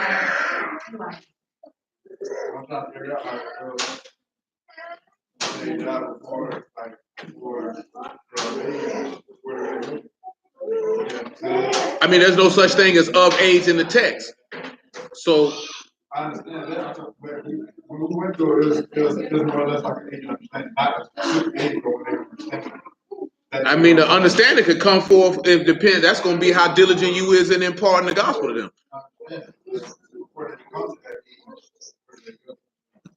So they may not. With that one there, if they ain't got no ruach in them, they going to hell. So that's contingent on you. If they are small, like you take them, like so. No, it's not an age. Take like they're their size. If you got the ruach in you, that's gonna cover them. That's in Corinthians. Matter of fact, let's just go look at it. That means you ain't got it, and you endanger yourself.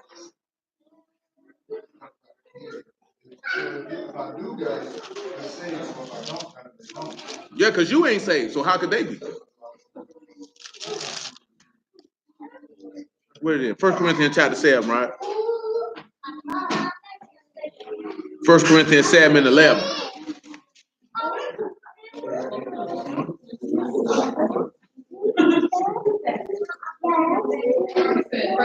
You said 1 Corinthians 7:11.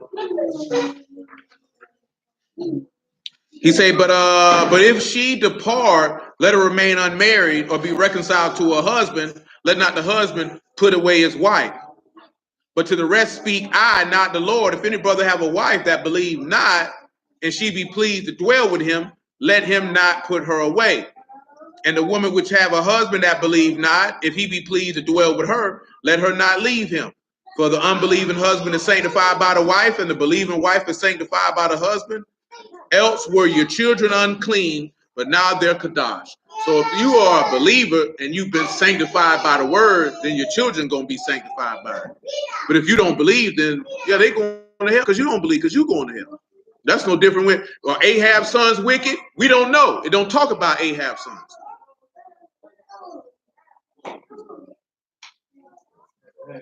Y'all know there's a lot of people in this book who God said, I'm gonna kill all your children. You know what I'm saying? That's the same token like we didn't talk about this before. When Bathsheba had that baby with David, that baby was unclean. Ain't no salvation for that baby. How's that baby going to attain salvation and it was produced by adultery? That's not going to happen. But when you turn around and you look at it in this regard, like I said, Ahab's sons. Can we say all Ahab's sons were wicked? No. You know what I'm saying? We don't know if they were wicked. We don't know if they were righteous. But if they were walking in righteousness, they would be good. If not, they scarred. You think them children that Elisha had that bear eat up? You think they getting in? See, let's look at something real quick. Come over here to 2 Kings, right? What did it chapter 2? Eugene, you fake.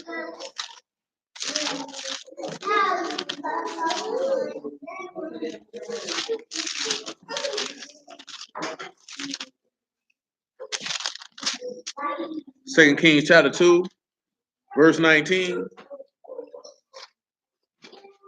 Like we don't went on before that. That's just so the diligence on. Better make sure your soul's straight. Because the reason why to sanctify your children if you're a believer, because guess what you would have them doing? So they would be sanctified in that regard because you would have them walking in there until they depart from your house and make their own decisions. But if you're not a believer, then guess what's going to be happening? That's why I told you, your children are going to do what they see you doing, not what you're telling them to do. So if you laxed and lazy and undisciplined with the word, then they will be too. So that's going to fall in your lap. It's your fault they went to hell, not because you had a choice in their decision making, because you didn't set the standard in the first place. And the men of the city said unto Elisha, behold, I pray you, the situation of this city is pleasant, as my Lord see, but the water is not, and the ground barren. He said, bring me a new cruse and put salt therein, and they brought it unto him. And he went forth into the springs of the water and cast the salt in there, and said, thus saith Yahuwah, I have healed these waters. There shall not be from this any more death or barren land. So the waters were healed unto this day, according to the saying which Elisha had spake, which he spake. And he went up from thence unto Bethel, and as he was going forth by the way, there came forth little children out of the city and mocked him, and said unto him, go up, you bald head, go up, you bald head. And he turned back and looked on them and cursed them in the name of Yahuwah. And there came out 2 she-bears out of the wood and tear 42 children of them. And he went from thence to Mount Carmel, and from thence he returned to Samaria. So when he cursed them children, guess what he did? He damned. You know what I'm saying? And you know, in Jeremiah tell you, curse be the man that don't obey this covenant. See, there ain't no salvation for you if you got a curse on your head. You know what I'm saying? And when you don't have the Ruach in you, then guess what you got on your head?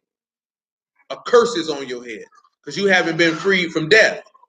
You know what I'm saying? Where the Ruach of the Lord is, there's freedom. What are you free from? From sin and death, which takes us back to our original thing when we're dealing with how wisdom is better than weapons of war, because the sacrifice and discipline and movements of Yahusha is what freed you from the war in your members, that you should not taste death. Let's go back to Galatians chapter 5. See, that's rough right there, right? Now, guess what? Them 42 children didn't die because their parents was evil. Because their parents very well could have been righteous and taught them better. But they died that day because you shouldn't have been out there mocking a man Elohim, got caught out of pocket. See, that's a rough one. Now, I remember the dude, he say, man, how could you serve a God that'll do something like that? I say, real easy. He said, how? I say, praise be to Yah. His judgment is righteous. That's how it happened to you. Watch your mouth, nigga. You know what I'm talking about? Bet they watch their mouth next time. I bet when that bear was tearing them up, they were like, oh, man. We mocked the wrong bald-headed man today. You know what I'm talking about? This might have not been the first bald-headed man we ranked on, but it's definitely finna be the last. And I'll definitely never do it again. You know, that's how a lot of people be.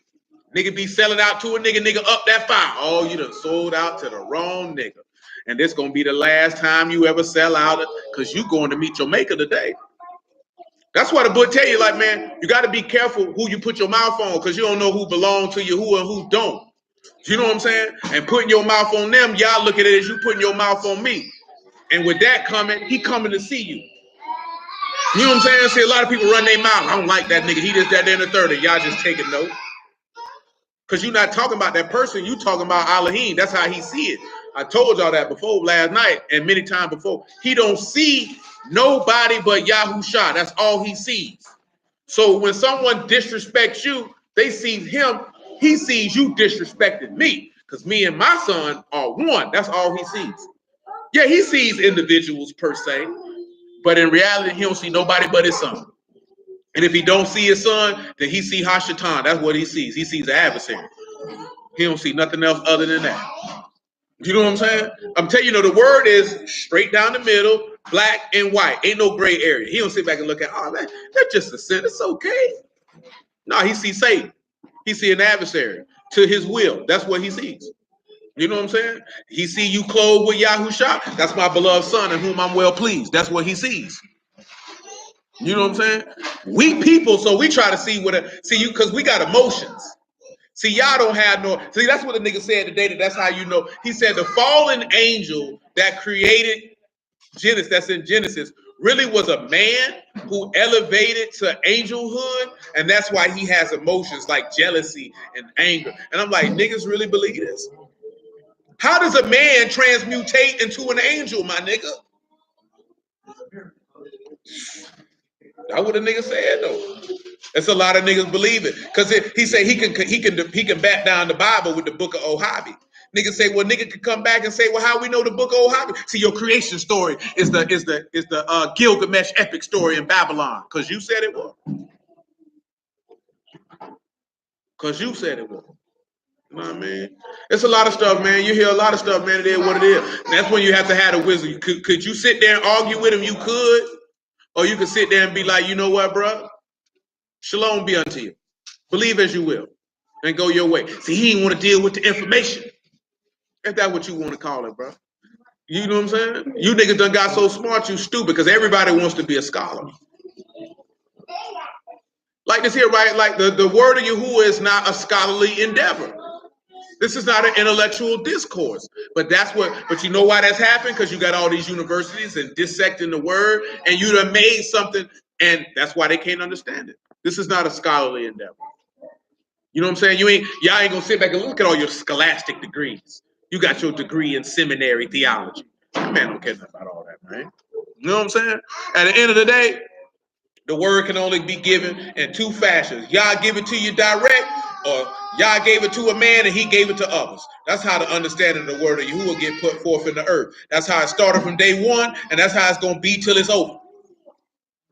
You know what I'm saying? Y'all gave it to Adam, Adam dispensed. Guess what? When it came to Noah, he had it, he dispensed. When it got to Abraham, he had it, but how did Abraham get it? He didn't get direct from Yahuwah. Somebody taught it to him. You know what I'm saying? He taught it to Isaac. Guess what Isaac did? Taught it to Jacob. And guess what Jacob did? Taught it to his 12 sons. And guess what they did? Same thing. And guess what Moses ended up doing once everybody got separated? Now you go teach it to him. Because niggas so dumb, the law wasn't before Moses. You that stupid? So you mean to tell me you think the living Elohim didn't have a standard until Moses? You got to be high. You know what I'm saying? Like you, because it don't say it plainly, because you ain't got enough common sense to know that. Even though the text show he got Melchizedek his priest, but nobody had no law though. Nobody knew his way. Galatians 5, man. Niggas dumb for no reason. 5 and 13. For brethren, you have been called unto freedom. Only use not freedom for occasion to the flesh, but by love serve one another. So if you got the freedom of the Ruach, then he showed that you shouldn't use that to what?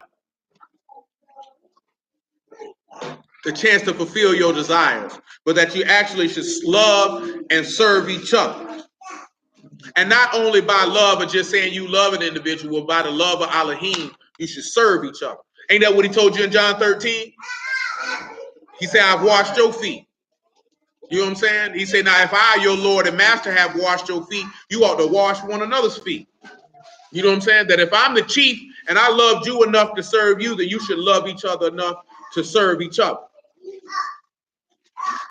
He said, for Torah is fulfilled in one word, even this, that you should love your neighbor as yourself. But if you bite and devour one another, take heed that you be not consumed one of another. This I say then, walk in the Ruach, and you shall not fulfill the lust of the flesh. For the flesh lust against the Ruach, and the Ruach against the flesh, and these are contrary the one to the other, so that you cannot do the things that you would. But if you be led by the Ruach, you are not under Torah. See, death wouldn't be on your head. This is why the wisdom is greater than weapons of war. Because I'm not going to read all these things in here, but y'all know the works of the flesh, the adultery, the idolatry. These things are warned. See, let's go to Romans 7. I done mentioned several times, but let's go ahead and look at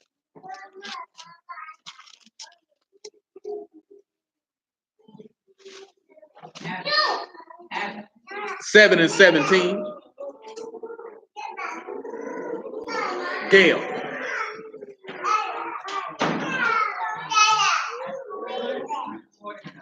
Hello. Go sit down, Gail. Hello, Lindsay.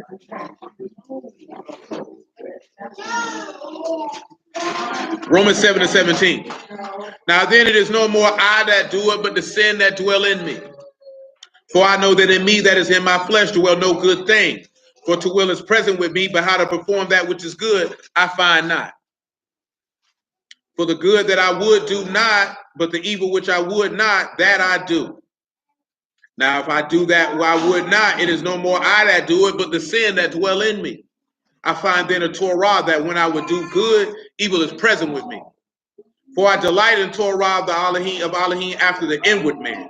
But I see another Torah in my members, warring against the Torah of my mind, bringing me into the captivity to the Torah of sin, which is in my members. So there's a war going on. And remember, what is wisdom? It's skill in war. So there's a war going on. So in order to defeat it, let's go back to Ecclesiastes 9. I got to get ready. Most I will, and I continue the rest of the depths of the chapter, especially that part that he said, how wisdom is better than strength, for the poor man's wisdom is despised, his words ain't heard. You know what I'm saying? And you know why a poor man, and that's going to go back, of course, relating to Yahushua. We didn't look at this before. But what y'all think the number one reason why a poor man's wisdom is not heard or despised? Because people have respective persons. You know what I'm saying? People have a thought that you should look a particular way, talk a particular way, have a particular status, have a particular station. And if you don't have that, then they despise your work. But you know what's the difference when somebody, a poor man with his wisdom versus somebody who's not, as they don't have anything to lose, so they don't care who they offend. You know what I'm saying? Because see, wisdom will offend. Like I mentioned before, wisdom usually offends because it's usually not going to be in line with what somebody wants to do. You know what I'm saying? It's usually, see, when Yahushua was coming through, like take an instance, the wisdom that Yahushua manifested in Luke chapter 12. Scribes and Pharisees, they covetous men. Two men come up on him and say, hey, my brother won't divide that inheritance with me. Yahushua's first response is, who made me a divider over you? He said, take heed and beware of covetousness, because a man's life consists not of the things that he possesses. But the first thing that he hit them with is, nigga, what made you think I was concerned with who split your inheritance? That's the first thing he told them. See, most brews now would have got into a knockdown drag out with these people. Oh, this brother here wicked. Yahushua didn't even deal with it. He just told them straight up and down. One, this ain't got nothing to do with me. Two, you need to be beware of covenants, my nigga, because your life don't consist of all that. And three, see, there was a dude, he built a big old barn. He said, you know what? I'm going to build bigger. And he said, I require your soul tonight. Let me see how big you get it then. He went by this business. See, that's wisdom. See, that's skill in war. You know the war they were fighting? Covetousness. Because these men were covetous. And that's one of the things that defile a man that come from the heart. And he showed them how to war and defeat that. And gave him a little warning to boot on his way out the door. You know what I'm saying? See, that's wisdom. See, a lot of niggas don't have that kind of wisdom. They would have sat back, well, let me see who's wrong and let me see how I can fix it. He didn't care. He said, who made me a judge and divider over you? That was his first response. You know what I'm saying? Who made me a judge and divider over you? Nigga, I don't care nothing about none of that, what you talking about, cuz. You know how many brews would have been ready to argue that point? Well, you got to be able to see, he the eldest, you understand? So according to the law, man, Yahushua say, man, get out my face. It ain't got nothing to do with me. You understand? Ain't got nothing. And his words were despised when he spit it. You wonder why his words were despised, because he that poor man that was going through the city. And his wisdom was better than all the strength them niggas had. And they hated his words. But all his words were doing was trying to tell you how to behave, how to move, and how to act.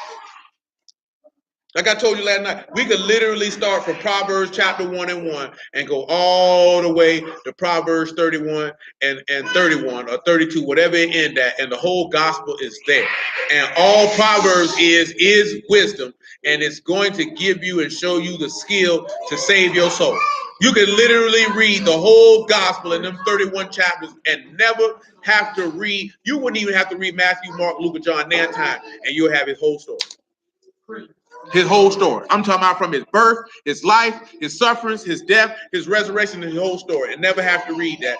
And be able to see all the wisdom that he gave throughout that whole book of Proverbs. In the Gospels of how he operated and conducted himself. You know what I'm saying? Like when we read last night in Proverbs 11, how he say that the words of the wise are as a tree of life, or the fruit of the wise is as a tree of life. Now, we know the tree of life is eternal life. You know, Bruce screaming, where your fruit, you know what I'm saying? And I got the fruits of the spirit, but these fruits should be able to produce an individual who partakes to achieve eternal life. You know what I'm saying? Like you got brews that say the fruits of the spirit. Yes, I can. I can do that for you. I only mention it because I'm planning on doing the training. I'm planning.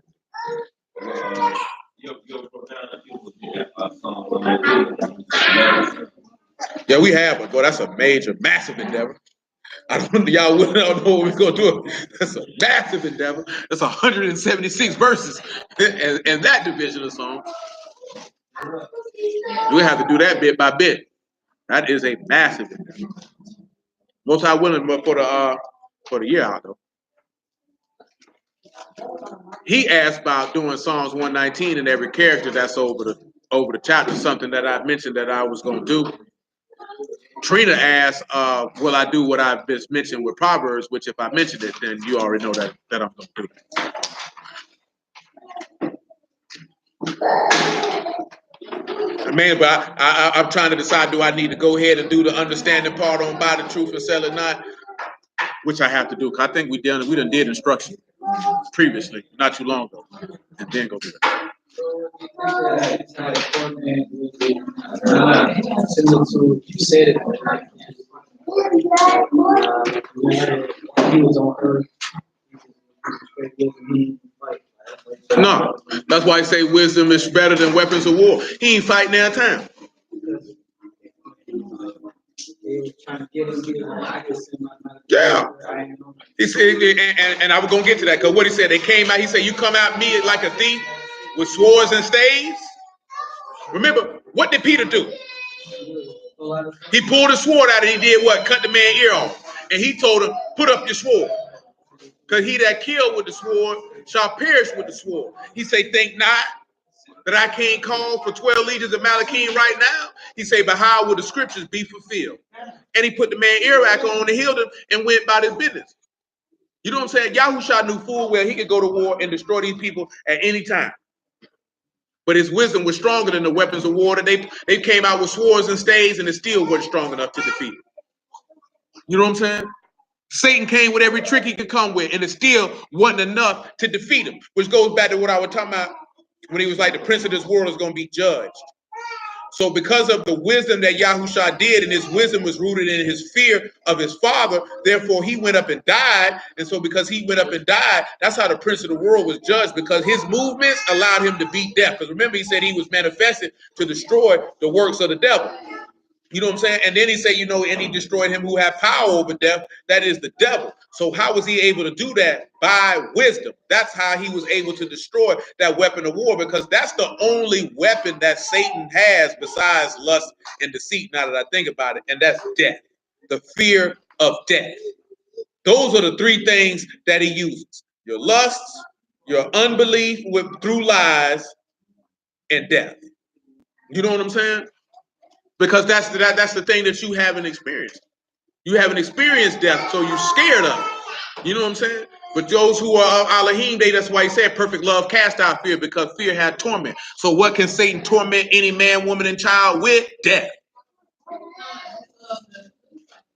Absolutely. Because that's all they do. But guess what, though? Who they work for? Whether they knowingly or see this is the thing, right? Because niggas get caught up by niggas throwing Baphomet signs and that junk's grossly irrelevant. Whether knowingly or unknowingly, they work for Satan because they're sinners. You know what I'm saying? So that's the part you have to understand. He that commits sin is of the devil. The lust of your father ye will do. So whether they're an open Satanist and took an oath and all this cornball stuff that niggas be talking about 24/7, they still work for the devil because they sin. So therefore, the adversary can use them in an adversarial fashion again. Remember, he's an adversary, not that I think I can whoop y'all, but that I'm an adversary to righteousness. So I'm trying to give you another side that you could choose other than this side over here. The difference is Satan goes a lot harder than Yahuwah gonna do, because Yahuwah gonna put it out there and he gonna go about his business. See, he gonna keep on sending people to drop that gospel. But see, he's not gonna see Satan just come relentlessly. He don't stop. You know what I'm saying? He don't stop. See, because Satan know that there is weaknesses in his agenda. So he has to keep pushing it. He's not secure in what he got going on because he knows it's faulty. You know what I'm saying? I told you before, Satan can't get nobody to do nothing. He never has. Don't let nobody tell you that. He can't get, all he can do is just put it out there. And then when you do it, he be like, "What? I ain't had nothing to do with it. That's what you chose to do." That's what type of nigga that is. That's a whole nigga to the core. You know what I'm saying? Straight up and down. That's what whole niggas do. I ain't tell you to drink that liquor. But you kept putting it in my face though, but you chose to drink it. Y'all know y'all done had a friend do you like that, kept asking you to drink. Next thing you know, you over there balled up, drunk, stomach all turned up, and you like this here, and they laughing at you. Look at this nigga over here drunk. They laughing at you though, but they the one who trying to put the pressure on getting you to do something. That's why I think y'all, he gave me a matter once I said, no, that's exactly what I meant, and nigga stop asking me, or I'm gonna go off on you. You know what I'm saying? Leave me alone. I can still remember when the white boy at my homeboy house, "You want to snort some cocaine?" I'm like, "Nah, bro. You want some of this coke?" I'm like, "My nigga, I just told you I don't snort coke." You know what I'm saying? He did it again. I'm like, "Yo, my nigga, if you put that bill in front of me one more time, you're gonna be snorting that coke about the carpet." You know what I'm saying? But he was doing it. People try you to see if you gonna fold. And y'all women know it because y'all done did it in your lifetime to some man, if not the man you're married to now. You tried that nigga to see what he was gonna do, and you kept trying. Let me see if he a man or not. Let me see if he gonna stand on what he gonna say. Every woman do it. It's a particular word that they use that I can't use that type of language in front of children. You know what I'm saying? But it's another word for defecation, if you will. They call that a test. But y'all do it because you want to see what this nigga gonna do. I was talking to Alicia about this here the other day, right? And it's real talk though. Like, don't no woman really want a nigga to do everything she wants him to do and agree with everything she says. You will say that out your mouth, but in reality, you're gonna find this nigga sexually repugnant. You know what I'm saying? Like, this nigga is not gonna get your engines going. You know what I'm saying? And you won't lay with that nigga. You're not gonna find that attractive. Cause you don't want a man to tell you no, but in reality, you do. Because if he does, then you know he knows how to lead. And because you know you're moved by your emotions, so you might crash the whole car. You know what I'm saying? You already know this. You know, like this here, certain situation that come, your emotions get turned, and you make a decision based off them emotions, it crashed the whole car. That's what the man for. That's why he said he the head, because he supposed to guide. That's why you ain't supposed to pick a man who's moved by his emotions, because then you know he just like me. So now I'm a lesbian. You know what I'm talking about? And he gonna crash the whole car. You know what I'm saying? And that's just dead serious. And I heard the brother talking about that, but I just observed that in my adult life. Like, it's a lot of stuff women say they want to do, but in reality, you don't. You do not want a nigga who go. Why would you as a woman want a man who agree with everything you say? Baby, I want to do this here. You know it's wrong. I think we should smoke some crack, baby. Well, if that's what you think we ought to do, let's go on and smoke it. And you're looking at this nigga like, really? You smoke crack? But niggas have done it. When I sold dope, I used to ask people why you smoke rocks. And some of them say I did it for a woman. Because that's what she wanted me to do. And I'm like, and you did it? Hey man, she was good looking. I'm like, boy, ain't that much good looking in the world. You know what I'm saying? Now that's an extreme, you know what I'm saying, example. I can't think of anything off the top of my head, but it's a lot of stuff women ask niggas to do and they don't want to do it, or they feel like it's wrong and they go right along with it. And her attraction for you will dwindle. You know what I'm saying? See, that's more than likely why Steph Curry wife say she want attention from other men, because one thing that niggas didn't catch is she said he was too nice. And 9 times out of 10, if he too nice, that means he let her do what she want to do. And she's not going to find that sexually attractive. This man let her do what she want to do.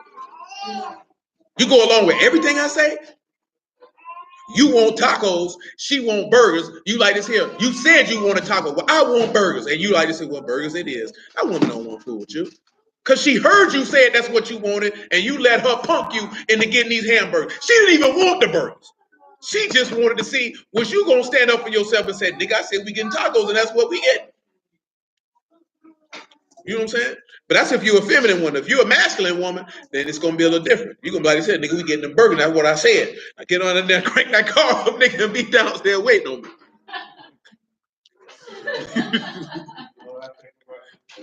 What you thinking about now, man? I don't know what you thinking about, but it can't be good. That nigga said Dunkin' Donut, and that was a horrible manifestation of life. You were there, you just don't remember. You was there, you just don't remember. Yeah, we'll tell you about it later. You know what I mean?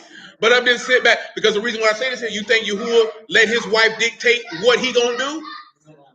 No. You can't be like that, man. But I'm just saying from that, they may not say it out loud, but they know I ain't lying.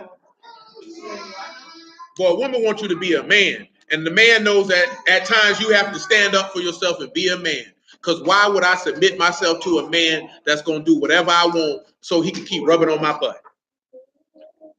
Because a woman, I can get anybody to rub on my butt, but you can't get anybody to lead you, though. You know what I'm saying? It's always a man somewhere in the planet ready to rub on some woman's behind. You know what I'm saying? But it ain't too many men that's willing and are able and ready to lead a woman in a particular direction. You know what I'm saying? Ain't too many of them. And if she's a woman, that's what she wants. All you niggas looking at it is, well, I want to hit something. So whatever she say, I'm going to do it. That's how niggas end up. They old ladies be dressing them. You're a grown man, your old lady dress you. Nigga, get out of here. You know what I'm saying? Well, I'm not on that. I think you should dress like this. I think you need to get a nigga who dress like that. You know what I'm talking about? Because I'm not on that. Niggas around here talking about the old lady picking up. Y'all done see, y'all probably got a couple homeboy old lady pick their clothes out.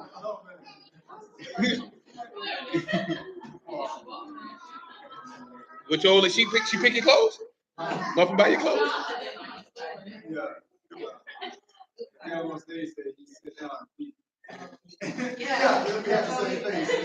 What? Why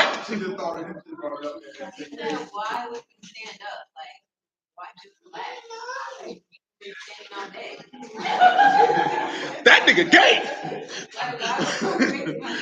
I don't know if I can watch him anymore.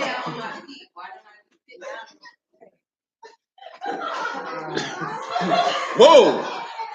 That was more than my sensibilities could take.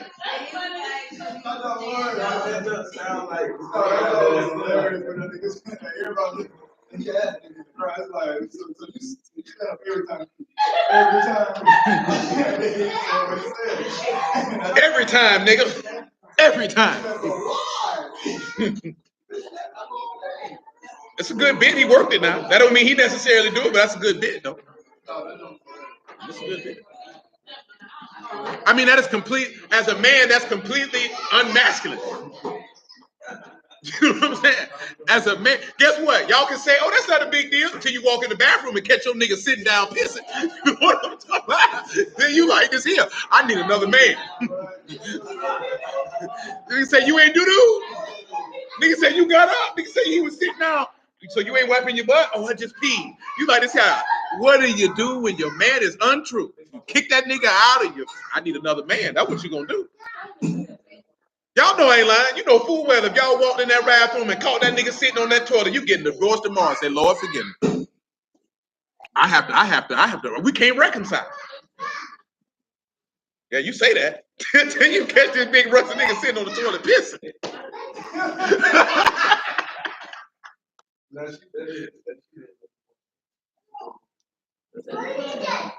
Yeah, he's a boy. His penis can't reach the toilet.